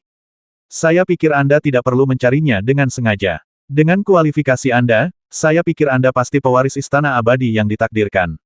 Jika Anda tidak mencarinya, Istana Abadi akan menemukan Anda cepat atau lambat. Yang harus Anda lakukan adalah teguh pada jalan Anda sendiri. Novel terbaru diterbitkan pertama kali di Liu 9 Suba. Kata-kata Raja Naga Tua dari zaman prasejarah membantu Fang Xing memecahkan misteri besar di dalam hatinya, dan dia tetap terdiam untuk waktu yang lama. 9 peti mati jatuh dari langit, ini bukan semudah menyegel langit. Kedatangan para dewa hanyalah rintangan sementara. Bahkan pewaris 9 istana abadi belum lahir, bagaimana mungkin klan dewa berani mengatakan bahwa mereka benar-benar telah mengalahkan Tianyuan? Raja Naga Tua dari zaman prasejarah tertawa getir, suaranya tua dan masuk akal para dewa dari ras manusia purba semuanya begitu kuat, bagaimana mungkin kita menganggapnya enteng? Jadi, anak muda, tidak perlu lagi menjelajahi Gunung Baiduan. Masih banyak sumber daya di sana, tetapi tidak ada lagi yang benar-benar dapat membantumu. Pada levelmu, jika kau ingin melangkah lebih jauh, kau harus menemukan istana abadi dan memperoleh warisan sejati dari istana abadi. Lebih baik fokus pada penobatan para dewa. Aku punya beberapa dugaan bahwa 9 istana abadi seharusnya terkait dengan penobatan para dewa.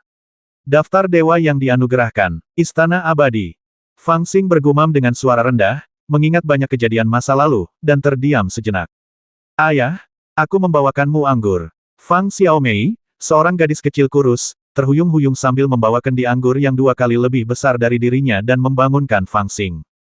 Dia mengulurkan tangan dan mengambil kendi besar dari bahu gadis kecil itu, dan tidak peduli bahwa gadis kecil itu duduk di tanah dan terengah-engah. Fang Xing menuangkan minuman untuk dirinya sendiri dan meminumnya seperti ikan paus yang mengisap air. Kata-kata Raja Naga Tua itu membuka matanya. Peristiwa masa lalu di makam Qingqiu muncul dalam benaknya. Semakin dia memikirkannya, semakin jelas jadinya. Ada riak-riak di hatinya dan matanya mulai menjadi dingin. Benarkah penerus 9 istana abadi telah ditentukan sebelumnya? Raja Naga Tua itu terlalu memikirkan dirinya sendiri. Ia berpikir bahwa karena ia telah mencapai prestasi seperti itu di usia yang begitu muda, ia pastilah orang yang ditakdirkan untuknya. Namun, ia ingat dengan jelas bahwa ketika ia berada di kerajaan Bohai, kura-kura batu di istana peri makam Qingqiu telah bersumpah bahwa ia tidak memiliki takdir untuk menjadi abadi. Kalau takdir memang punya roh, maka bukan giliranku kan. Memikirkan hal ini, dia merasa sedikit tertekan, tetapi segera ambisinya bangkit lagi. Otang pembawa sial, aku tidak bisa sampai ke posisiku saat ini hanya karena mengandalkan takdir. Siapa peduli, semua hal baik di dunia ini seharusnya menjadi milikku. Jika itu milikku, ambillah. Jika itu bukan milikku, rebutlah. Saya khawatir kita tidak akan mendapatkan kedamaian dalam perjalanan ke utara ini. Jenderal Tongtian sebaiknya bersembunyi di ketentaraan dan jangan terlalu jauh dari kita. Fang Xing hanya punya beberapa hari luang dalam hidupnya, dan 10 hari ini berlalu dalam sekejap mata. Sudah waktunya baginya untuk pergi ke Istana Shen Xiao di wilayah utara Shenzhou untuk bertemu dengan dewa tertinggi. Dia memulai perjalanan ke utara bersama Raja Dewa Muda Augu dari Istana Tulang Primordial, putra kembar klan Malam, dan Tai Yuan, keturunan klan Nether. Putri kecil Yao Qi menemaninya sepanjang perjalanan, tetapi putrinya Fang Xiaomei tinggal di Istana Tulang Primordial dan tidak diizinkan mengambil risiko bersamanya. Ketika dia melangkah keluar dari Demon Abyss, itu juga berarti dia telah resmi meninggalkan perlindungan Raja Naga Tua dari Primordial Desolation, dan masa depannya tidak pasti. Namun, si kembar dan Tai Yuan tampak santai, dan menggoda dengan senyuman, dan memimpin 3.000 prajurit lapis baja di jalan, berkendara di atas awan dan kabut, dan langsung menuju wilayah utara Shenzhou. Menghadapi ejekan dari Suang Sheng, Tai Yuan dan yang lainnya, Fang Xing tidak menanggapi, dan jarang membantah. Sekarang dia telah melewati 3 kesengsaraan berturut-turut dan dapat disebut sebagai seorang abadi tingkat menengah. Sulit untuk menemukan lawan di dunia, dan mereka yang menunggu orang lain secara alami tidak akan dapat menyakitinya. Namun, bahayanya masih ada. Tidak ada jaminan bahwa monster tua seperti orang suci tulang putih akan membencinya dan mencoba memotong kepalanya. Lagi pula, berita bahwa ia mempersembahkan metode orang bijak kuno dan bergabung dengan para dewa telah menyebar ke seluruh dunia, tidak ada seorang pun yang tahu dari mana asalnya. Ketika ada rumor bahwa ia akan bergabung dengan para dewa untuk menyelamatkan hidupnya, beberapa orang masih membelanya. Namun setelah ia mempersembahkan keterampilan orang bijak kuno dan secara pribadi diberi gelar dewa semua surga oleh dewa, ia dikutuk oleh seluruh dunia. Lagi pula, perkataannya berdasar dan semua faktanya ada di sana. Bahkan mereka yang sangat percaya padanya pun akan terdiam. Selain itu, beberapa orang menggali masa lalu Fang Xing dan merasa bahwa dia selalu bertindak aneh dan tidak etis, mengkhianati sektenya, membasmi gurunya, menipu dan berbuat curang, dan segala macam perbuatan buruk. Menambahkan pengkhianatan lain tidaklah mengejutkan. Bahkan dimanapun mereka lewat, di antara awan-awan di pegunungan, ada banyak mata yang mengintip, hanya ingin melihatnya. Hasilnya jelas, Fang Xing, yang berjalan bersama para dewa dan bertemu dengan dewa, adalah bukti kuat pengkhianatan. Apakah Anda berkenan untuk duduk dan beristirahat sejenak? Di atas rak awan, Fang Xing menatap putri kecil Yao Qi berbaju besi sambil tersenyum kecut, merasa sangat tidak berdaya. Gadis ini pada awalnya berkata bahwa dia akan melindunginya, dan ternyata itu benar. Sejak dia melangkah keluar dari Demon Abyss, dia mengganti rok panjangnya dengan seperangkat baju zirah yang berharga, dan berdiri di depan kereta awannya dengan tangannya di atas pedang ajaib. Dalam kehampaan di sekelilingnya, bahkan jika ada seekor burung terbang lewat, dia akan menatapnya dengan tajam, belum lagi beberapa kesadaran spiritual yang memata-matainya dari samping, dia bahkan ingin bergegas dan mencungkil bola mata orang-orang itu, sangat berdedikasi. Aku tidak bisa istirahat, aku harus melindungimu. Putri kecil Yao Qi sangat serius dan tidak ada ruang untuk negosiasi, jadi Fang Xing hanya bisa mengikutinya. Aku telah menjalani kehidupan yang bebas sepanjang hidupku, dan jarang bagiku untuk dilindungi oleh orang lain. Apakah menurutmu dia benar-benar berkomitmen pada klan dewaku? Pada saat ini, di balik sekelompok awan, Tai Yuan, keturunan klan dunia bawah, sedang berbisik dengan dewa kembar klan malam. Awalnya, saya mungkin hanya ingin menyelamatkan hidup saya, tetapi sekarang, saya tidak punya pilihan selain berinvestasi. Putra kembar klan malam tertawa pelan dan berkata, karena dia telah mempersembahkan metode orang bijak kuno, di mata semua kultivator di dunia ini, dia sudah menjadi pendosa abadi Tianyuan. Bagaimana dia masih bisa menghindarkan diri dari masalah? Haha, sayang sekali dia pintar dan berpegang teguh pada satu hal, dan langsung mempersembahkan hartanya kepada dewa-dewa. Kalau tidak, jika dia bergabung dengan salah satu klan kita, kita tidak akan membiarkannya menghapus dosanya dengan mudah. Setidaknya ketika klan malam kita telah menetapkan setidaknya 800 dari 1000 batasan padanya, kita tidak akan merasa nyaman untuk menggunakannya. Sayang sekali dewa-dewa melakukan hal-hal yang berbeda dari kita. Tai Yuan, keturunan Hades, berkata dengan tenang, dewa adalah penguasa 3000 dewa, jadi dia tidak akan menggunakan tipu daya seperti itu. Namun, jika dia membutuhkan anak laki-laki ini untuk melakukan hal penting itu untuknya, aku punya beberapa keraguan. Apakah dia benar-benar mempercayai anak laki-laki ini? Selain melayani Dewa Mahadewa dengan tulus, pilihan apa lagi yang dimilikinya? Putra Dewa Klan Malam menunjuk ke arah kehampaan dan tertawa pelan, lihat, sepanjang jalan, dia telah dipandang dengan niat membasmi oleh banyak orang. Dan di klan Dewa, dengan temperamen Raja Dewa Abadi dan Putra Dewa tak terbatas, bagaimana mereka bisa benar-benar membiarkannya pergi?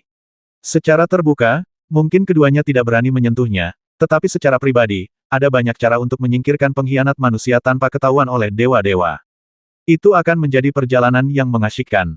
Tai Yuan berkata dengan tenang, dan melirik Fang Xing yang berjalan di depannya, pupil matanya sedikit mengecil. Itu akan menjadi kesalahan terbesarnya jika dia menolak melayani kita.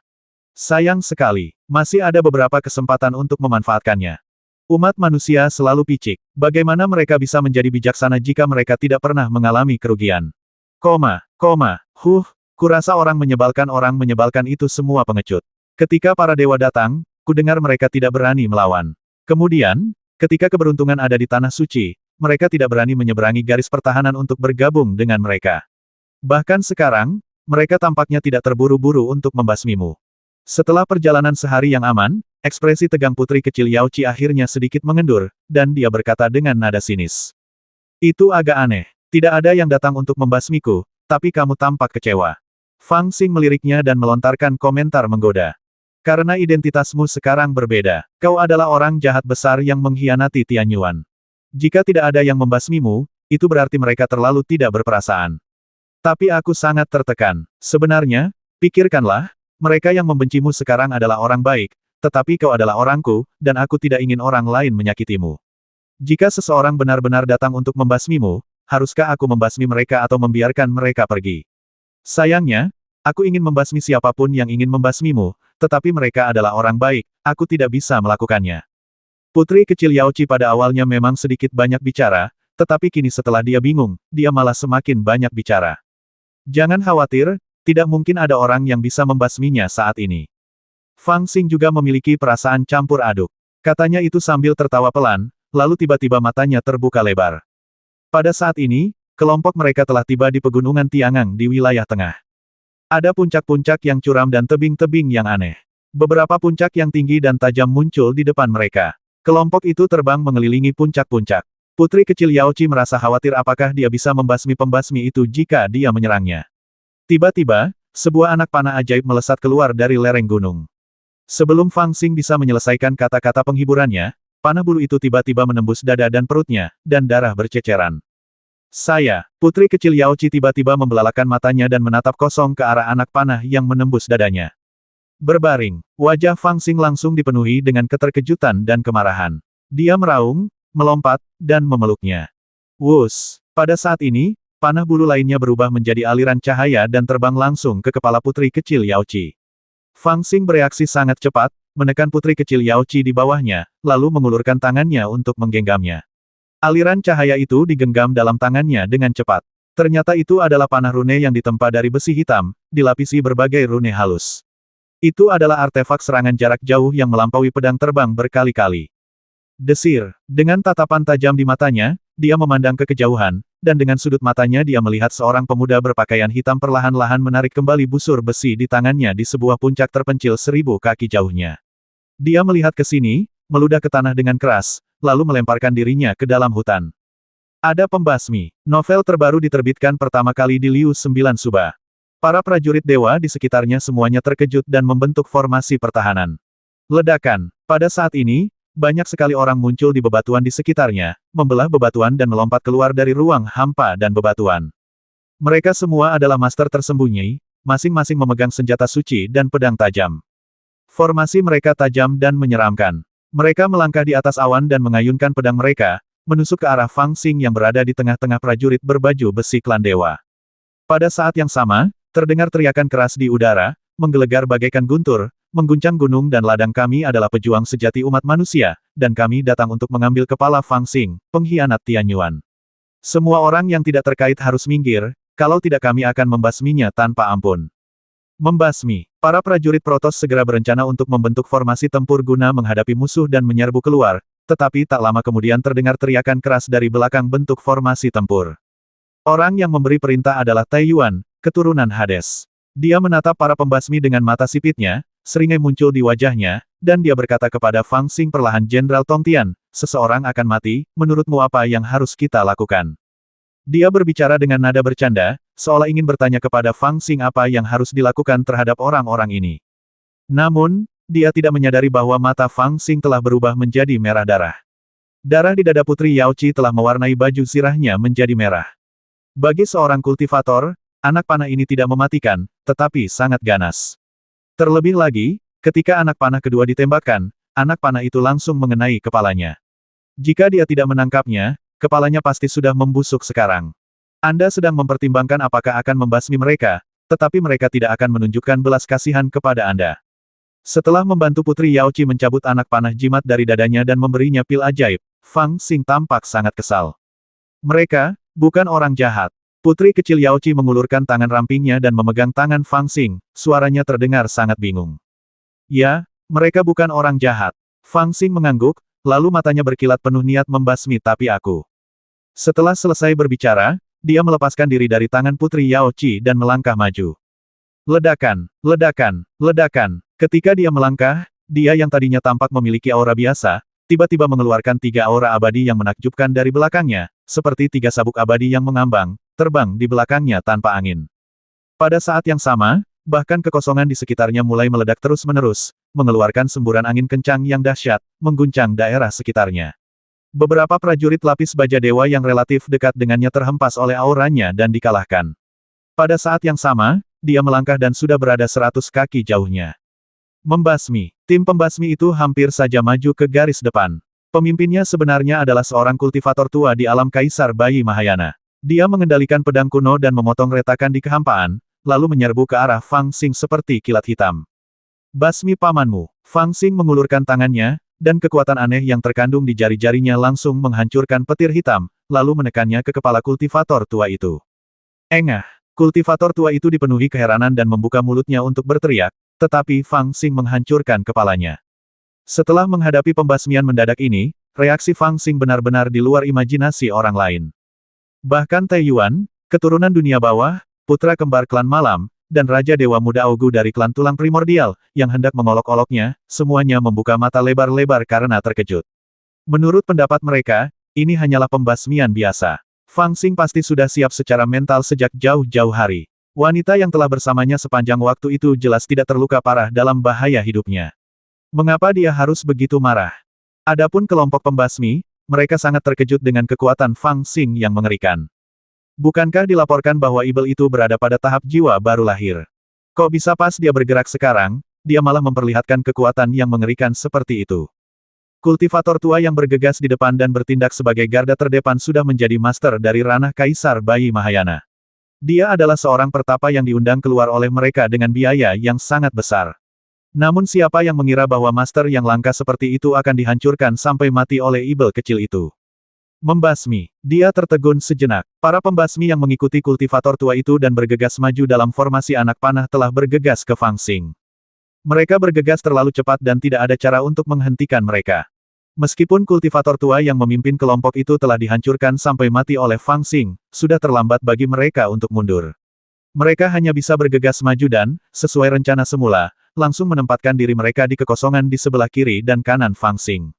Masing-masing dari mereka mempersembahkan jimat dewa, dengan cahaya dewa bersinar pada jimat dan kabut hijau membentuk formasi besar yang menjebak Fang Xing di tengah. Dari satu gerakan ini saja, dapat dilihat bahwa kelompok orang ini jelas bukan gerombolan. Baik itu pilihan lokasi penyergapan, formasi penyerangan, atau bahkan formasi tertib setelah menyerbu ke depan, pengorbanan dan pembasmian yang terkoordinasi, mereka semua terlatih dengan baik. Wus, wus, wus. Pada saat mereka membentuk formasi, kilatan petir muncul seperti tali petir, melintasi tubuh Fang Xing dan memenjarakan kehampaan. Dan dari segala arah, cahaya pedang tiba-tiba muncul, saling menjalin dan menebas ke arah pusat. Barisan pembasmi ini benar-benar tidak lemah. Tidak hanya susunannya yang cerdik, tetapi bahkan para pembasmi yang dipilih semuanya kuat.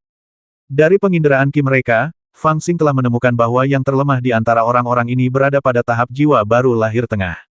Dengan barisan yang begitu kuat dan pembasmian yang begitu tiba-tiba, jika Fang Xing masih dalam tahap Nas Chen Sol, ia hanya akan memiliki peluang 30% untuk lolos dari tangan mereka, dan bahkan jika ia lolos, ia pasti akan terluka parah. Namun, keadaannya berbeda sekarang. Begitu Anda melangkah ke alam transendensi, Anda akan memasuki alam yang sama sekali berbeda, alam yang mengandung kata abadi. Terlebih lagi, Fang Xing telah selamat dari 3 kesengsaraan guntur berturut-turut dan telah melangkah ke alam pengembara abadi tingkat menengah dalam 1 langkah.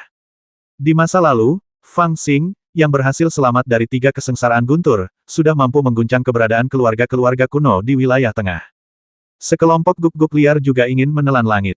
Wajah Fang Xing dipenuhi dengan niat membasmi. Dia terjebak dalam formasi, tetapi dia sama sekali tidak panik.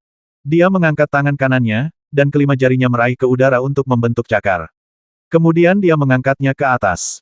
Kelima jarinya tampaknya telah meraih sesuatu di udara. Hanya dengan sedikit mengangkat, semua yang ada di formasi menjadi kacau. Kekuatan formasi yang telah memenjarakannya menjadi kacau dalam sekejap. Jimat yang diangkat oleh para pembasmi meledak satu demi satu. Itu adalah kekuatan mengerikan yang terkandung dalam genggaman Fang Xing yang melampaui batas jimat. Pada saat yang sama, semua kekuatan di sekitar Fang Xing menjadi kacau. Cahaya pedang yang saling bersilangan dan menebas seperti jaring besar tiba-tiba menjadi bengkok dan kacau ketika mereka baru saja terbang ke sisinya. Mereka benar-benar melewatinya satu demi satu, menggambar lengkungan aneh, dan kemudian menebas para pembasmi yang berjalan ke segala arah. Dalam sekejap, 7 atau 8 pembasmi menjerit kesakitan dan dipotong oleh cahaya pedang. Mereka jatuh ke dalam kehampaan sambil berteriak dalam darah, dan yang lainnya juga dalam kekacauan. Terimalah takdirmu. Fang Xing melirik pembasmi yang paling dekat dengannya, lalu meraih dengan kelima jarinya dan mencubit wajah pembasmi itu. Tidak baik. Pembasmi itu terkejut. Jelas bahwa kekuatan Fang Xing jauh di luar imajinasinya, membuat rencana awal mereka sia-sia. Melihat Fang Xing mengangkat tangannya untuk menangkapnya, dia sangat takut hingga keringat dingin keluar. Dia buru-buru mengorbankan cangkang kura-kura. Cangkang itu gelap dan kuno, dengan pola rune alami di atasnya. Cangkang itu membawa aura yang kuat, dan berdiri di depannya seperti tembok. Dia bahkan tidak berani menoleh ke belakang, dan berlari menuju kehampaan.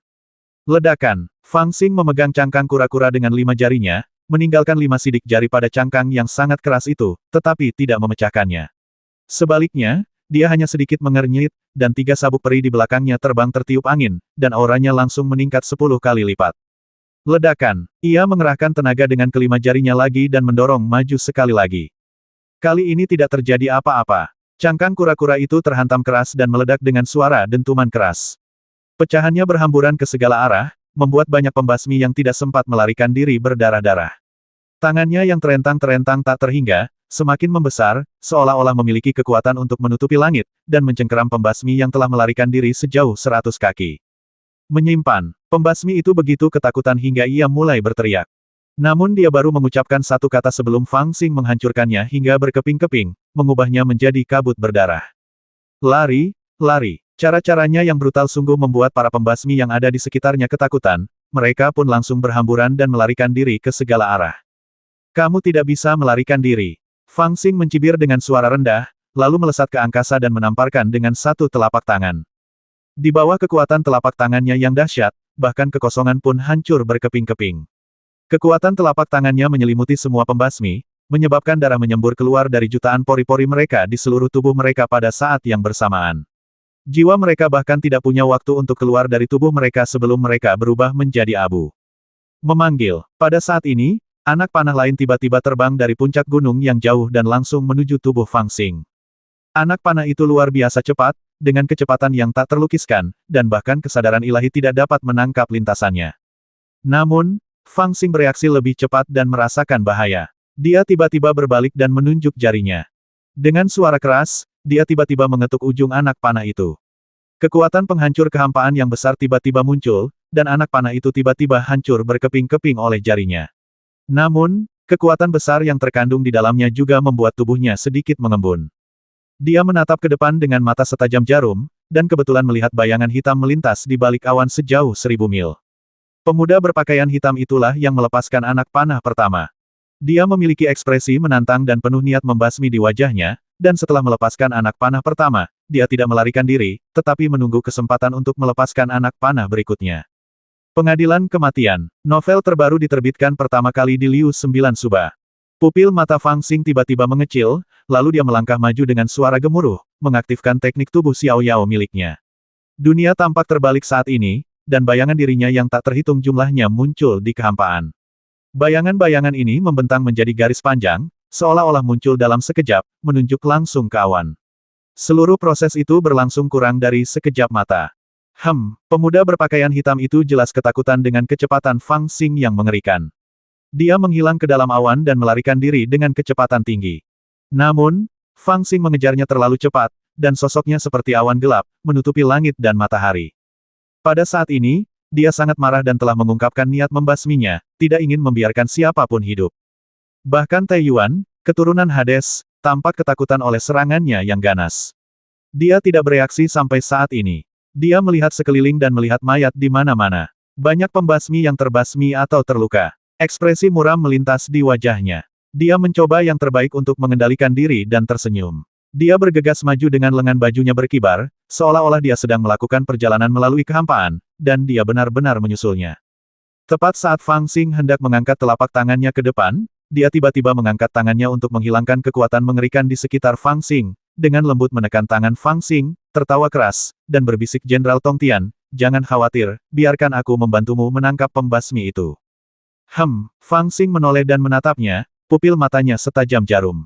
Orang ini benar-benar dapat mengejarnya setelah dia menggunakan kekuatan penuh Xiao Yao Body Skill, dan bahkan setelah dia menyiapkan serangan yang mengerikan, dia dapat menggunakan kekuatannya untuk menghalanginya. Kekuatannya benar-benar tak terduga, setidaknya tidak kalah dengan Luz Immortal tingkat menengah. Yang membuat Fang Xing semakin marah adalah masalah yang tiba-tiba dia antisipasi karena serangan Tai Yuan. Aku hendak mengejar pembasmi itu, mengapa dia menghentikanku? Tingkah laku para pembasmi itu juga sangat aneh. Mereka memang cukup kuat, tetapi mengapa mereka berani membasminya? Tidakkah mereka tahu bahwa mereka bepergian dengan setidaknya 3 dewa besar yang tidak lebih lemah dari mereka? Sekalipun dia penuh nafsu dan ingin membasmiku, mengapa dia datang sendiri dan tidak menggunakan citra dharmanya?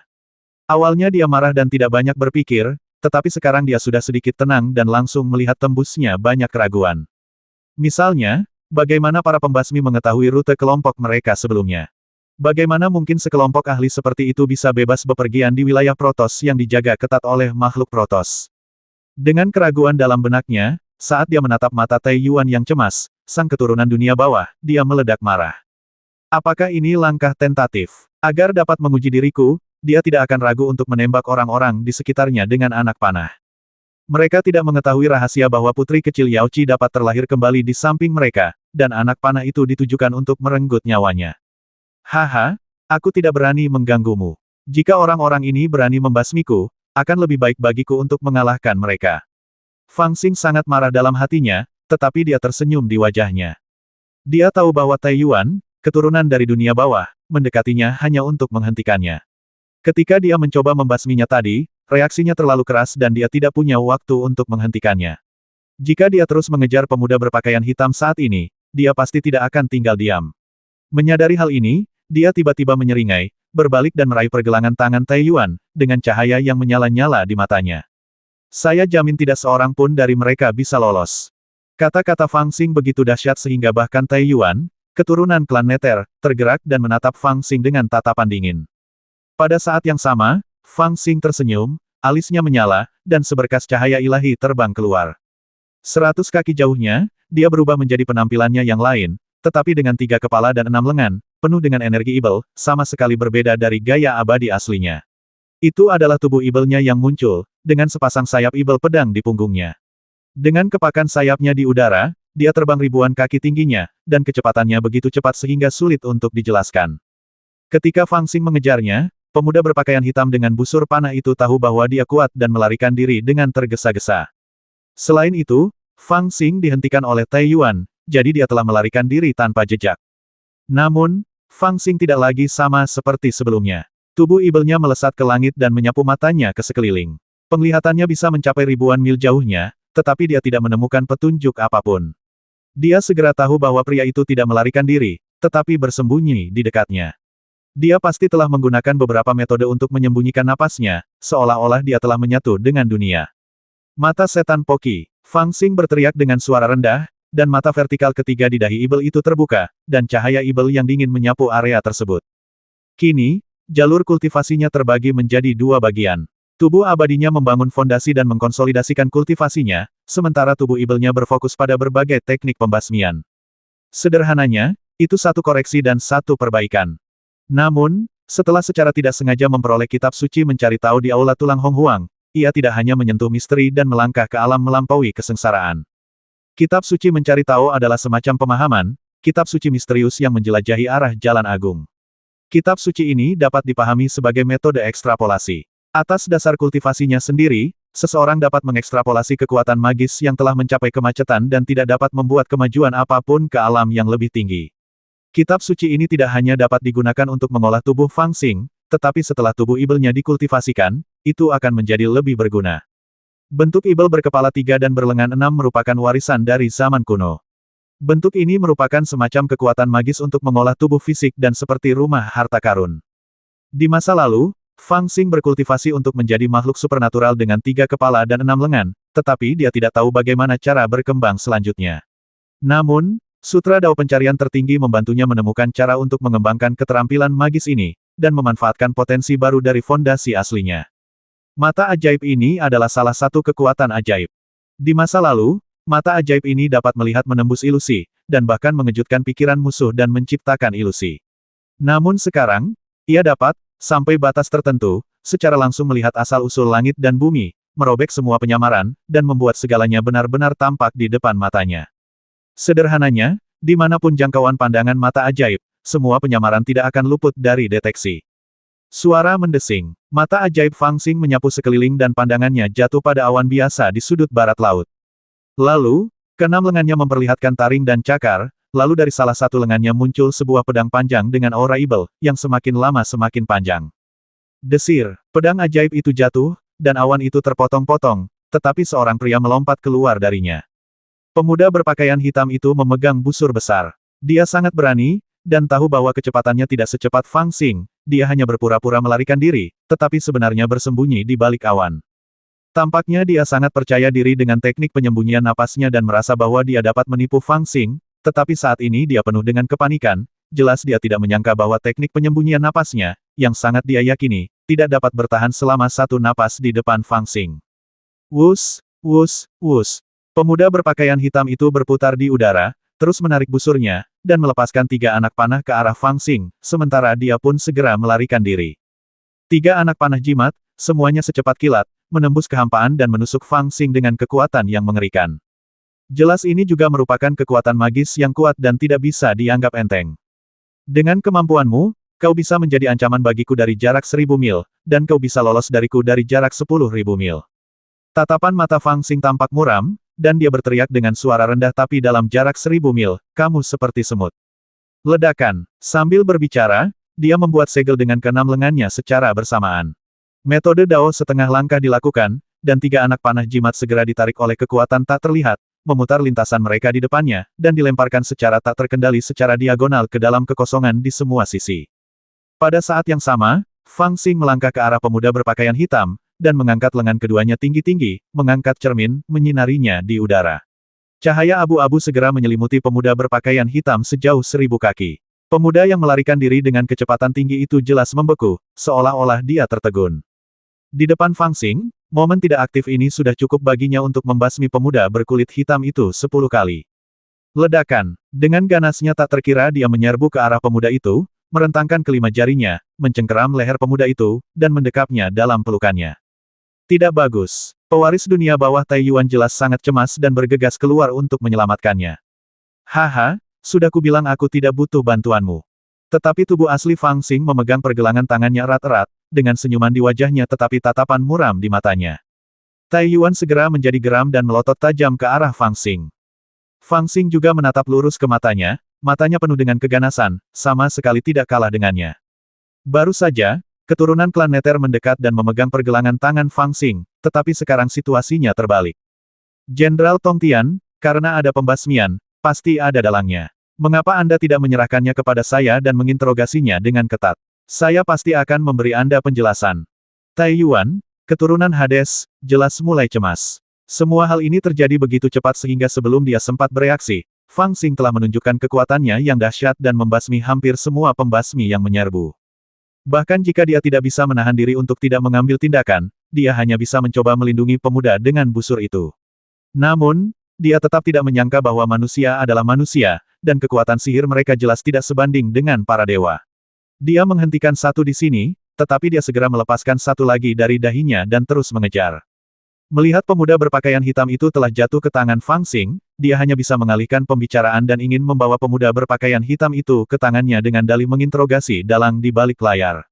Tentu saja, jika dia benar-benar jatuh ke tangannya, hanya dewa yang tahu apa yang akan terjadi. Menginterogasi dalangnya, haha, tidak perlu. Fang Xing melihat kepanikan yang hampir tidak bisa disembunyikan Tai Yuan di wajahnya, tetapi dia merasa santai seolah-olah dia telah memakan buah ginseng.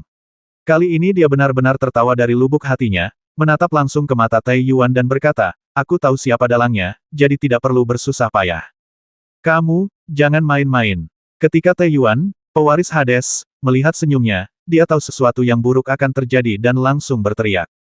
Pada saat ini, tubuh Ibel Fang Xing telah mengangkat pemuda berpakaian hitam itu. Dia berbalik dan tersenyum pada Tai Yuan, keturunan klan Hades. Keenam lengannya mencengkeram anggota badan dan kepalanya, dan perlahan-lahan mengerahkan kekuatan. Tubuh pemuda itu segera mengeluarkan suara aneh.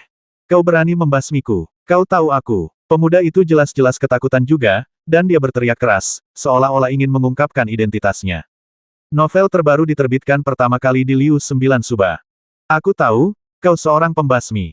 Tubuh Ibel Fang Xing menjawab, lalu mengerahkan kekuatan, dan dengan suara cipratan, darah memenuhi udara. Ledakan. Pada saat ini, Tai Yuan, keturunan klan Nether, tidak dapat menahan diri lagi dan mengangkat wajahnya. Aura gelap tiba-tiba meledak, dan Fang Xing, yang sangat dekat dengannya dan memegang pergelangan tangannya, mengubah wajahnya dan mundur lebih dari 100 kaki dalam sekejap. Pada saat ini, Tai Yuan, keturunan klan Nether, mengungkapkan kekuatan aslinya. Hanya bisa dikatakan bahwa itu mengerikan. Kekuatan luar biasa semacam itu bahkan lebih mengerikan daripada yang dirasakan Fang Xing dari beberapa monster tua dari keluarga kuno di wilayah tengah. Diperkirakan secara kasar bahwa orang ini mungkin memiliki kekuatan yang tidak kalah dengan tingkat kesengsaraan ke-6. Kalau saja jati diri Fang Xing tidak sedang menekuni jalan keabadian yang luhur dan tidak memiliki landasan yang kuat, pukulan ini tentu akan mengguncang landasannya hingga berkeping-keping. Keturunan dari dunia bawah, penerus yang dipilih oleh Raja Dewa, sangat kuat. Sayang sekali semuanya sudah terlambat. Tai Yuan, keturunan Hades, jelas masih belum mengerti Fang Xing, dan tidak mau mengungkapkan kebenaran secepat itu. Dia selalu berpikir bahwa Fang Xing tidak seberani itu, dan bahkan jika dia melihat beberapa petunjuk, dia tidak akan berani benar-benar mencabik-cabik pemuda berpakaian hitam itu. Namun dia tidak menyangka Fang Xing benar-benar berani melakukannya, tanpa mempertimbangkan konsekuensinya sama sekali. Dia benar-benar membasmi seseorang yang identitasnya begitu penting sehingga bahkan dia harus melindungi keselamatannya. Dia tiba-tiba mengeluarkan kekuatan aslinya dan bergegas menuju Fang Xingmo, dan hanya bisa menatap kosong ke segala yang ada di depannya. Haha, mereka hanya beberapa pembasmi. Mengapa Yang Mulia Tai Yuan begitu peduli? Fang Xing tersenyum lembut, bertepuk tangan, membuang anggota tubuh yang patah di tangannya, dan tampak tenang dan damai. Pada saat ini, Tai Yuan menatap Fang Xing dengan dingin. Tatapan matanya yang tajam terungkap, dan amarahnya sulit ditekan. Ada apa denganku? Tubuh Ibel Fang Xing tertawa dan memandang ke arah Tai Yuan, dengan provokasi yang jelas di matanya. Wajah Tai Yuan dipenuhi amarah, dan tampak seolah-olah ia ingin memakan siapapun yang ia inginkan. Namun, ia pandai mengolah kinya, dan tampak seolah-olah ia telah memikirkan sesuatu. Perlahan-lahan, amarahnya memudar, dan sebagai gantinya, senyum sinis muncul di wajahnya. Kau telah menyebabkan bencana besar. Bencana seperti apa yang dianggap besar? Fang Xing tidak peduli sama sekali dan tersenyum tipis, tetapi keganasan di matanya hanya lebih kuat dari Tai Yuan. Dia sekarang sangat yakin bahwa pemuda berpakaian hitam ini, termasuk para pembasmi yang telah dia basmi sebelumnya, pastilah diatur secara diam-diam oleh Tai Yuan. Orang-orang ini, termasuk pemuda berpakaian hitam, jelas-jelas adalah para kultivator manusia yang telah membelot kepadanya, dan menyamar sebagai pahlawan manusia untuk membasminya. Apakah itu untuk mengujinya atau memiliki niat lain? Dia terlalu malas untuk peduli. Singkatnya, karena kamu berani mengatur orang untuk mengujiku, aku akan membasmi mereka semua, untuk melihat siapa yang akan menderita kerugian lebih besar dan siapa yang akan merasa lebih tertekan. Tai Yuan dari klan kegelapan anehnya sudah tenang saat ini. Dia melihat ke satu tempat dan berkata dengan lembut, kau akan segera tahu. Jantung Fang Xing tergerak sedikit, lalu dia melihat ke arah yang ditujunya. Di tempat dia mencabik pemuda itu dengan pakaian hitam, daging dan darah yang tersisa di kehampaan tidak menghilang saat ini, tetapi terbakar seperti api. Di Naruto, orang masih bisa melihat jiwa yang tersisa dari pemuda itu menangis dengan enggan, seperti anak yang kesal. Samar-samar, Ada pikiran yang terputus-putus yang dilepaskan ayah. Ayah, aku tidak ingin mati. Aku tidak ingin mati. Dia membasmiku. Setan itu berani membasmiku. Kau harus membalaskan dendamku. Ledakan. Hanya beberapa tarikan napas setelah api spiritual menyala, langit dan bumi tiba-tiba terbalik, kekosongan terbelah, dan pandangan dari utara jauh melihat ke arah ini. Samar-samar, terdengar suara terkejut bergumam anakku, apakah dia sudah mati? Dari mana datangnya monster tua yang begitu kuat hingga hampir tidak normal ini? Semua kultivator yang hadir, kecuali Tai Yuan, keturunan dunia bawah, entah itu Fang Xing, Raja Dewa Muda Ogu, atau bahkan Putra Dewa Klan Malam, sangat terkejut. Wajah mereka penuh kewaspadaan, dan mata mereka tertuju pada kekosongan yang terkoyak di udara. Keterkejutan dan kecurigaan di hati mereka tak terlukiskan, terutama Fang Xing. Dia baru saja membasmi antek manusia di bawah komando Tai Yuan. Bagaimana dia bisa memprovokasi keberadaan ini? Yang terpenting, jika melihat lelaki tua itu yang meraung di udara, dia jelas seorang manusia, tanpa kepalsuan apapun. Anakku, anakku telah meninggal. Orang tua itu menatap api merah darah yang masih menyala di udara dengan wajah sedih, dan ada kebencian yang tak terlukiskan di matanya. Siapa dia? Siapa yang berani membasmi anakku? Siapa dia? Beraninya kau tidak menganggapku serius. Orang tua itu membuka mulutnya dan berteriak keras, tetapi tidak ada yang bisa mendengar suaranya. Bagaimanapun, pada saat ini, dia masih berada puluhan juta mil jauhnya. Dia menggunakan kekuatan magisnya yang besar untuk merobek kehampaan dan matanya menempuh jarak puluhan juta mil untuk melihat semua yang terjadi di sini. Namun, jelas bahwa kultivasinya terlalu kuat, begitu kuatnya sehingga para jenius para dewa dan Fang Xing di lapangan tidak dapat memahaminya. Kemarahan di dalam hatinya memicu guntur teredam antara langit dan bumi, seolah-olah seseorang sedang mengaum, mengguncang gunung dan sungai, dan menuangkan aumannya yang menyedihkan ke telinga semua orang. Ada banyak sekali dewa di lapangan, mereka semua menutup telinga karena kesakitan, berguling-guling di tanah. Bahkan Fang Xing dan yang lainnya memiliki ekspresi muram di wajah mereka, dan mereka meningkatkan kultivasi dan darah mereka untuk menahan energi kekerasan ini. Anakku, tidak peduli siapapun dirimu, aku akan membasmimu. Orang tua itu dipenuhi kesedihan, lalu amarah. Matanya menatap tajam ke arah Fang Xing. Jelas terlihat dari kobaran api merah darah yang belum padam dan kemarahan pemuda berpakaian hitam itu, dia melihat Fang Xing dan tahu bahwa Fang Xing lah yang melakukannya. Saat semua amarahnya dilampiaskan kepada Fang Xing, kekacauan pun terjadi antara langit dan bumi. Awan berjadewa dan bintang-bintang miring, matahari terbenam dan terbit saat senja. Saat itu jelas tengah hari dengan matahari bersinar cerah, tetapi terasa seperti tengah malam. Kemudian, antara langit dan bumi, angin bertiup kencang dan awan bergulung-gulung. Tiba-tiba, aura pembasmi yang mengerikan datang dari utara. Itu adalah cahaya panah bagaikan tanda bintang, membawa aura pembasmi yang tak terlukiskan. Inilah petani tua pemarah yang menembakkan anak panah dari tempat tak dikenal untuk membalaskan dendam putranya. Anak panah itu, yang telah menempuh jarak puluhan juta mil, tiba dalam sekejap dan menunjuk langsung ke dahi Fang Xing. Pada saat ini, wajah Fang Xing berubah drastis, pupil matanya setajam jarum, dan dia menatap lurus ke arah cahaya panah. Pada saat yang sama, dia mengangkat tangannya untuk melawan. Ketika dia mengejar pemuda berpakaian hitam tadi, dia berkata bahwa dengan keterampilan memanah ajaib pemuda itu, dia bisa mengancamnya dari jarak ribuan mil. Alasannya adalah bahwa seni panah jimat berbeda dari kekuatan magis biasa. Itu akan dengan mudah membangkitkan kewaspadaan jika dekat, dan tidak akan cukup kuat jika jauh. Oleh karena itu hanya bisa mengerahkan kekuatan terkuatnya dalam jarak tertentu. Ketika pemuda berpakaian hitam itu melepaskan anak panah, dia hanya bisa mengerahkan seni panah jimat ke tingkat terkuat dari jarak ribuan mil. Jelas bahwa dia belum menguasainya dan jauh di belakang orang tua ini. Orang tua itu menembakkan anak panah dari jarak ribuan mil, yang bagaikan pisau besar di leher Fang Xing. Ledakan. Dalam sekejap, dia mengerahkan sedikitnya 10 kekuatan sihir pertahanan, bahkan kekosongan pun sepenuhnya terdistorsi olehnya. Tetapi ketika anak panah itu tiba, bagaikan angin puyuh, yang langsung menghancurkan semua pertahanannya. Betapa dahsyatnya kekuatan magis ini. Fang Xing tidak dapat menahan diri untuk tidak meraung pada saat ini. Orang tua itu pasti bukan Raja Dewa. Dia jelas-jelas seorang kultivator umat manusia. Namun, bagaimana mungkin para pembudidaya ras manusia memiliki kemampuan sekuat itu? Mungkinkah dia juga merupakan salah satu orang suci yang banyak dibicarakan di dunia? Namun, dia tidak punya waktu untuk memikirkan semua hal ini. Orang tua itu melepaskan anak panah, yang menembus semua pertahanannya dan mengenai tubuhnya. Fang Xing, yang memiliki 3 kepala dan 6 lengan, tidak punya waktu untuk mengatakan sepatah kata pun. Tangannya masih dalam posisi menekan ke depan. Dia menatap lubang besar di dadanya dengan wajah muram. Retakan tak berujung mulai muncul di tubuhnya. Akhirnya, dengan ledakan, dia berubah menjadi kabut berdarah, lalu berubah menjadi aliran esensi dan menghilang. Di udara, yang tersisa hanyalah relik yang berlubang di tengahnya, yang jatuh ke tanah. Fang Xing. Pemandangan mengerikan itu menggemparkan semua orang di sana dan mereka semua berteriak serentak. Ribuan mil jauhnya, sebuah anak panah terbang dan langsung menembak mati Fang Xing yang berkepala 3 dan berlengan 6, membuat mereka mengira bahwa Fang Xing sendirilah yang tewas. Namun segera, mereka menyadari bahwa itu bukanlah Fang Xing yang sebenarnya, melainkan hanya tubuh ibelnya. Fang Xing yang asli juga mengerutkan kening, wajahnya pucat pasi. Tanpa berpikir panjang, dia melemparkan lengan bajunya dan mengangkat tengkorak ke udara. Kemudian dia terbang dan bersembunyi di dalam tengkorak itu, tatapannya tajam. Itu bukan tubuh yang asli. Orang tua yang berada ribuan mil jauhnya itu jelas sedikit terkejut, lalu berteriak kamu tidak bisa melarikan diri. Memanggil, anak panah lainnya melesat, bagaikan meteor, melewati kehampaan dari utara jauh. Anak panahnya terlalu cepat dan terlalu kuat. Fang Xing sekarang adalah seorang abadi yang telah mengatasi 3 kesengsaraan guntur, tetapi pada saat ini dia tidak yakin apakah dia bisa mengatasinya.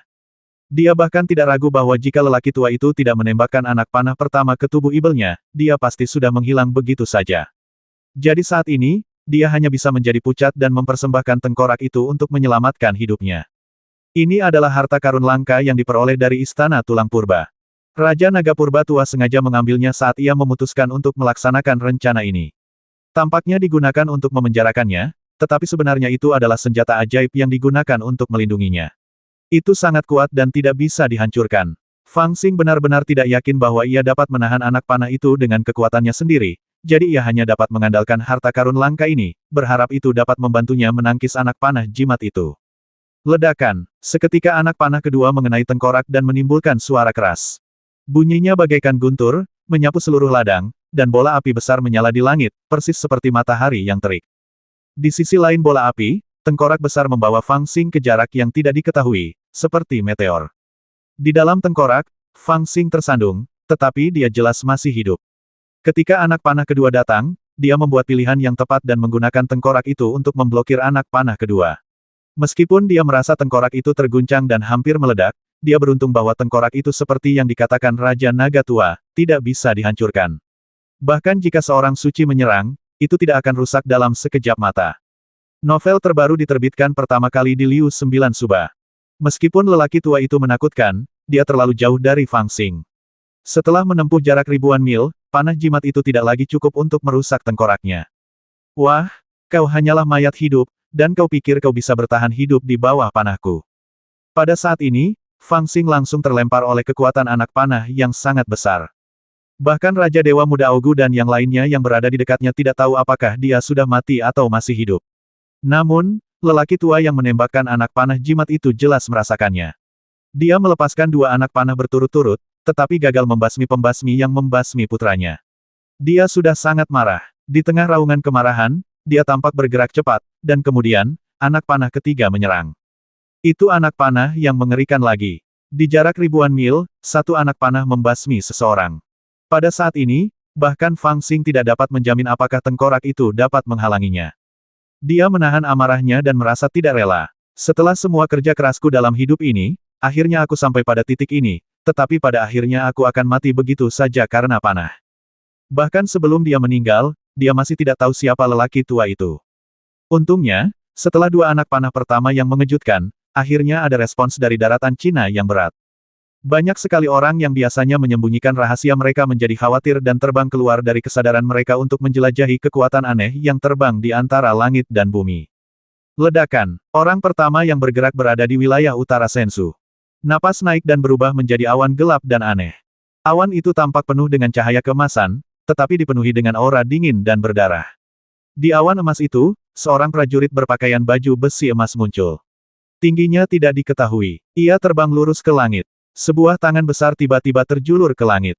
Ketika anak panah jimat ketiga terbang di langit di atas wilayah utara Sensu, ia menggenggamnya di tangannya. Kemudian kekuatan aneh di telapak tangannya musnah, melarutkan kekuatan mengerikan pada anak panah itu. Cici-cici. Meskipun panah jimat itu kuat, kekuatannya secara gila-gilaan dihancurkan oleh kekuatan aneh di antara kedua tangan besar itu, dan akhirnya berhenti secara tiba-tiba. Berani sekali kau. Siapa kau yang begitu tidak peduli dengan statusmu hingga menyakiti jiwa klan dewaku?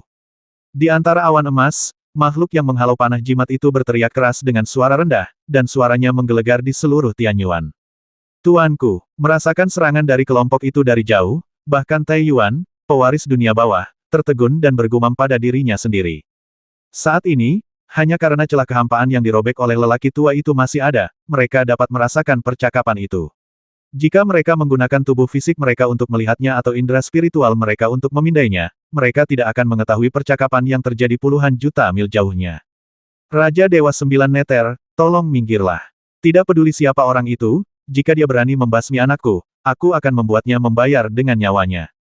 Orang tua yang marah itu meraung ke langit, dan awan gelap yang tak terlukiskan membumbung tinggi di langit utara. Haha, jadi kamu adalah keturunan Peng Meng. Kamu cukup berani. Kapan kamu berani memberi perintah kepadaku? Raja Dewa Sembilan Neter terbang ke udara di wilayah utara Sensu, menatap ke arah utara dengan tatapan dingin dan nada yang tidak menunjukkan tanda-tanda kelemahan. Ketika ras dewa Anda turun ke Tianyuan, ras saya tidak ikut campur. Sekarang saya ingin membalas dendam, sebaiknya Anda tidak ikut campur. Orang tua itu berteriak dengan marah, dengan ancaman tersirat. Lancang, pemimpin klan Netherworld, yang juga merupakan salah satu dari 10 Raja Dewa klan Dewa, sangat marah ketika mendengar ini. Dia mencibir dan berkata, kau mengarahkan anak panahmu ke wilayah selatan. Murid-muridku dan orang-orang yang ditunjuk oleh dewa-dewa untuk melihat semuanya ada di sana. Bagaimana aku bisa membiarkanmu menembak secara acak? Dan kau berani berbicara omong kosong tentang apakah kau ikut campur atau tidak? 3.000 anggota klan dewaku telah datang, dan mereka yang kalah akan dikalahkan. Mereka yang mengikuti akan hidup, dan mereka yang melawan akan mati. Bagaimana kau bisa datang untuk membuat kesepakatan? Aku terlalu sibuk dengan hal-hal lain, jadi untuk sementara aku mengizinkanmu melindungi beberapa ikan yang lolos dari jaring dan hidup dalam kehinaan. Apakah kau benar-benar berpikir bahwa sarangmu adalah daerah terlarang bagi klan dewa? Apakah kau percaya bahwa ketika aku bebas, tempat pertama yang akan kuhancurkan adalah tebing hati penjara milikmu? Kata-kata Raja Dewa Sembilan Neter sangat kasar, dan dia tampaknya sama sekali tidak menganggap serius apa yang disebut daerah terlarang itu. Namun, lelaki tua itu dipenuhi dengan kemarahan yang tak terlukiskan dan niat membasmi. Menghadapi Raja Dewa Dunia Bawah yang menjaga Sensu, dia sama sekali tidak takut. Dia hampir menggertakkan giginya dan menggeram, tebing hati penjara selalu ada di sini. Raja Dewa Sembilan Neter, jika kamu punya nyali, mengapa tidak mencoba meratakan tebing hati penjaraku? Haha, cepat atau lambat kau akan mempelajari keterampilan memanah dari Sage Agung Houyi, jadi mengapa kau terburu-buru? Raja Dewa Senyu tertawa terbahak-bahak dan tidak mengambil tindakan apapun, tetapi dia tidak kehilangan kendali dalam kata-katanya. Pada saat ini, Fang Xing hanya memasang wajah muram dan tidak mengatakan sepatah kata pun, tetapi matanya dipenuhi amarah dan sifat kejamnya terungkap. Dia juga menyadari ada sesuatu yang salah. Orang tua itu ternyata adalah penguasa suatu daerah terlarang. Setelah kedatangan para dewa, muncullah beberapa monster tua dan makhluk misterius yang sudah lama tidak muncul di dunia. Meskipun mereka tidak berhadapan langsung dengan para dewa, mereka juga membantu melindungi sebagian api umat manusia. Dengan kekuatan para dewa saat itu, mereka tidak berani memprovokasi mereka. Oleh karena itu, muncullah pepatah tentang daerah terlarang di dunia. Ada 9 daerah terlarang ini, yang dikenal sebagai 9 daerah terlarang Tianyuan. Pemilik 9 daerah terlarang tersebut tidak diragukan lagi telah menjadi 9 guru besar misterius dengan kekuatan supernatural yang paling disegani oleh para praktisi setelah 9 orang suci Tianyuan. Bahkan Istana Fuyao pernah berencana memasuki area terlarang untuk mencari perlindungan. Namun, setelah mempertimbangkannya, ketiga peri Yao Qi merasa bahwa meskipun para penguasa daerah terlarang biasa dapat membuat para dewa waspada untuk sementara waktu, mereka mungkin tidak memiliki kekuatan untuk benar-benar melawan pasukan para dewa. Daerah terlarang saat ini hanya aman untuk sementara waktu. Oleh karena itu, mereka akhirnya memilih pergi ke Tanah Suci, daerah terlarang terbesar di dunia. Fang Xing tidak pernah menyangka bahwa dia akan berseteru dengan salah satu penguasa area terlarang hari ini. Yang membuatnya bingung adalah bahwa penguasa daerah terlarang itu jelas-jelas adalah musuh, bukan teman dari Raja Dewa Sembilan Neter. Mereka sama sekali tidak sejenis. Kalau begitu, bagaimana mungkin putra orang tua ini berkolusi dengan keturunan Raja Dewa Sembilan Neter dan terlibat dengannya? Fang Xing benar-benar yakin bahwa pemuda berpakaian hitam, putra daerah terlarang, telah bersekongkol dengan Taiyuan, keturunan dunia bawah, untuk membasminya.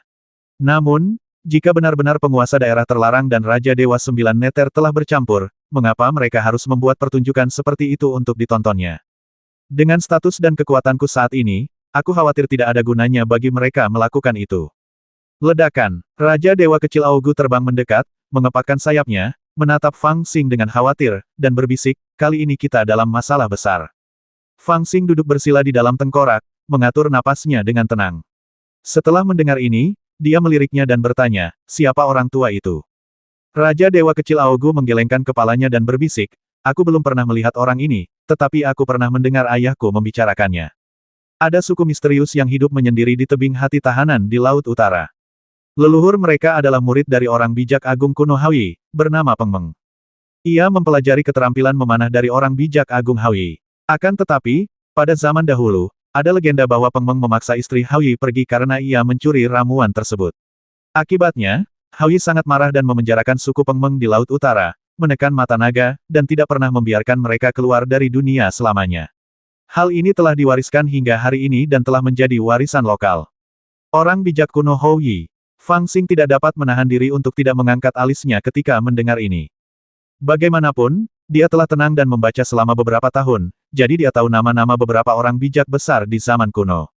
Reputasi orang bijak besar Haoyi terlalu jauh jangkauannya. Dikatakan bahwa di zaman kuno, 10 matahari muncul di langit, menyebabkan kekacauan di dunia, dan orang bijak besar Haoyi lah yang mengambil tindakan dan membasmi 9 matahari berturut-turut, mengembalikan kedamaian ke dunia. Tidak masalah dalam legenda apapun, orang bijak besar Haoyi adalah pemanah teratas antara langit dan bumi. Dikatakan bahwa ketika dia berada di puncaknya, dia bisa melintasi kehampaan dengan satu anak panah dan memusnahkan ras jahat di negeri asing yang jauh. Namun, legenda yang paling umum tentangnya di dunia, selain fakta bahwa dia menembak jatuh 10 matahari, adalah legenda istrinya Chang'e yang terbang ke bulan, dan legenda ini terkait dengan Peng Meng. Konon, Raja Kera Haoyi memiliki hubungan dekat dengan Ibu Suri dari Barat di Yaochi kuno. Ibu Suri dari Barat pernah memurnikan ramuan keabadian dan memberikannya kepada Raja Kera Haoyi, tetapi karena beberapa pertimbangan, Raja Kera Haoyi tidak mengambilnya, tetapi menyimpannya untuk istrinya Chang'e. Tanpa diduga, dia tidak tergoda oleh ramuan keabadian, tetapi salah satu muridnya, bernama Peng Meng, memiliki niat jahat. Ketika Haoyi keluar, dia menyelinap ke rumah Raja Kera Haoyi untuk mencuri ramuan itu, tetapi ditemukan oleh Chang'e, yang ingin membasmi Chang'e. Dalam keputusasaan, Chang'e hanya bisa mengambil ramuan keabadian, dan kemudian dia tidak bisa menahan diri untuk naik ke langit. Peristiwa ini tercatat dalam buku-buku kuno, jadi seharusnya memang benar. Namun, tidak ada catatan pasti tentang apa yang terjadi setelahnya. Ada rumor bahwa Haoyi membasmi Peng Meng karena marah, dan ada juga rumor bahwa Peng Meng tahu dia akan mati, jadi dia beralih ke Ibel untuk menyelamatkan hidupnya. Namun sekarang, Fang Xing mendengar untuk pertama kalinya bahwa Peng Meng benar-benar dihukum oleh Haoyi, dan keturunannya terperangkap di Laut Utara, tidak dapat dilahirkan. Tebing hati penjara Beihai adalah keturunan dari klan pemberontak. Mereka tidak pernah disukai oleh dunia ortodoks. Selain itu, ketika jalan menuju surga tidak terputus, para dewa kuno tidak berteman dengan mereka. Oleh karena itu, mereka tinggal di tebing hati penjara Beihai. Meskipun mereka mewarisi keterampilan memanah yang tak tertandingi, mereka tidak pernah terlalu terkenal. Aku tidak tahu bahwa mereka memiliki ide untuk meninggalkan dunia sekarang. Sayang sekali, aku tidak tahu apa yang dipikirkan para pengikut tebing hati penjara. Mereka datang untuk membasmimu karena nafsu, dan sekarang kamu telah membasmi mereka. Dikatakan bahwa tebing hati penjara selalu menjadi garis keturunan tunggal. Sekarang kamu telah memutus akar mereka. Perseteruan ini sangat besar. Aku khawatir penguasa tebing hati penjara tidak akan membiarkanmu pergi. Raja Dewa Kecil Augu mendesah pelan, dengan sedikit keluhan dalam nada suaranya. Dia belum mengetahui tipu daya di balik percobaan pembasmian itu dan mengira itu hanya pembasmian biasa. Dia tidak bisa menahan perasaan bahwa Fang Xing terlalu haus darah. Orang-orang itu datang untuk membasminya karena nafsu, tetapi dia membantai mereka semua dan mendatangkan malapetaka bagi dirinya sendiri. Fang Xing tidak menjelaskan, tetapi tatapan matanya menjadi lebih dalam. Ada yang aneh dengan masalah ini. Mungkin tidak sesederhana kelihatannya. Dalam sekejap mata, dia melihat Tai Yuan, keturunan dunia bawah, sedang menatapnya dengan tatapan tajam, dan hatinya pun menjadi semakin geram. Mungkinkah putra penguasa daerah terlarang itu diam-diam bersekongkol dengan keturunan dunia bawah tanpa diketahui publik? Pada saat ini, tiba-tiba, dua mata dingin di kehampaan menatap lurus ke arah Fang Xing, orang menyebalkan kecil, kamu telah melakukan segala macam kejahatan sebelumnya, dan tidak apa-apa untuk menimbulkan masalah di mana-mana, tetapi sekarang kamu bahkan telah bergabung dengan klan dewa, yang bahkan lebih dikutuk oleh semua orang. Kejahatanmu tidak dapat dimaafkan. Hari ini, seseorang melindungimu, jadi aku akan mengampuni nyawamu untuk saat ini, tetapi aku ingin melihat berapa kali kamu dapat lolos dari anak panahku dan berapa lama kamu dapat bertahan hidup. Tetapi, penguasa daerah terlarang itu tidak mampu menghilangkan rasa kesal di hatinya, jadi dia menggunakan kekuatan gaibnya dan menatap Fang Xing. Dengan tingkat kultivasi dan tatapan orang itu, saat dia menatap Fang Xing, tekanan yang tak dapat dijelaskan itu hampir membuatnya ketakutan. Tetapi pada saat ini, Fang Xing juga membuka matanya dengan dingin dan menatap lurus ke arahnya. Tak ada usaha untuk menjelaskan, tak ada permohonan belas kasihan, tak ada alasan. Fang Xing hanya menatapnya dengan saksama, tidak mampu menahan amarahnya, menggertakkan giginya.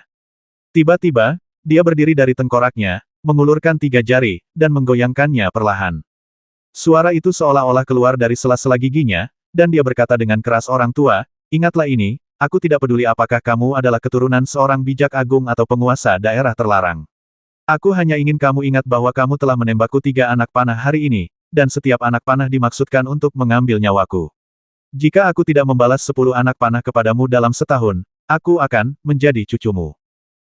Orang tua yang menonton dari kejauhan juga mengangkat alisnya, sedikit terkejut, lalu menjadi marah.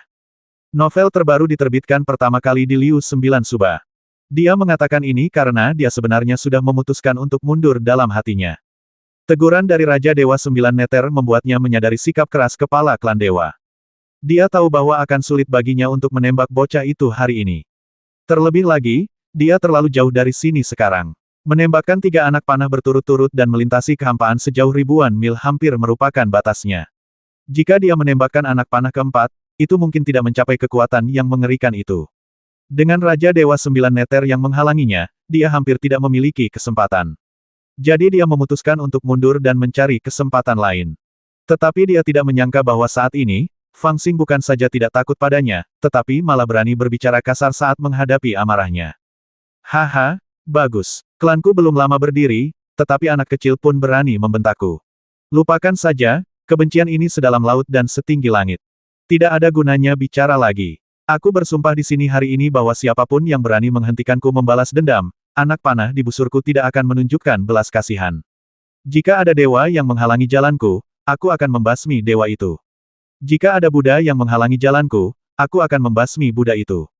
Aku tidak hanya akan membasmi ibel ini, tetapi aku juga akan membasmi kerabat dan teman-temannya dan menghancurkan warisannya. Sumpah ini akan bertahan selamanya." Kata-kata ini jelas diucapkan dengan bantuan suatu kekuatan supranatural, yang menyebar jauh dan luas, diumumkan ke seluruh dunia, dan sangat kejam. Terjadi keheningan di mana-mana, untuk waktu yang lama. Bahkan kejeniusan Protos dan Raja Dewa Muda Augu sangat terkejut hingga mereka tidak bisa berkata-kata saat ini, dan merasakan ketakutan yang mendalam. Ini sama saja dengan menjadi sasaran sosok yang tidak kalah kuatnya dengan orang suci kuno. Orang biasa mungkin akan ketakutan setengah mati. Namun Fang Xing sangat marah, dan tiba-tiba ia melompat dan mengeluarkan ketapel, yang merupakan busur dewa. Ia melambaikan tangannya ke tanah dan menangkap sebuah batu di tangannya. Kemudian ia memasukkannya ke dalam tas kulitnya, menegangkan sarafnya, dan urat-urat di lehernya pun terlihat. Ia berteriak dengan marah kepada biksu tua yang sedang menatapnya dari kejauhan hari ini, "Aku akan mengembalikan anak panah pertamamu." Momentum kata-katanya tidak ada bandingannya dengan momentum penguasa area terlarang, dan tindakannya bahkan lebih mengejutkan. Bagaimana ia bisa mengembalikan anak panah ini?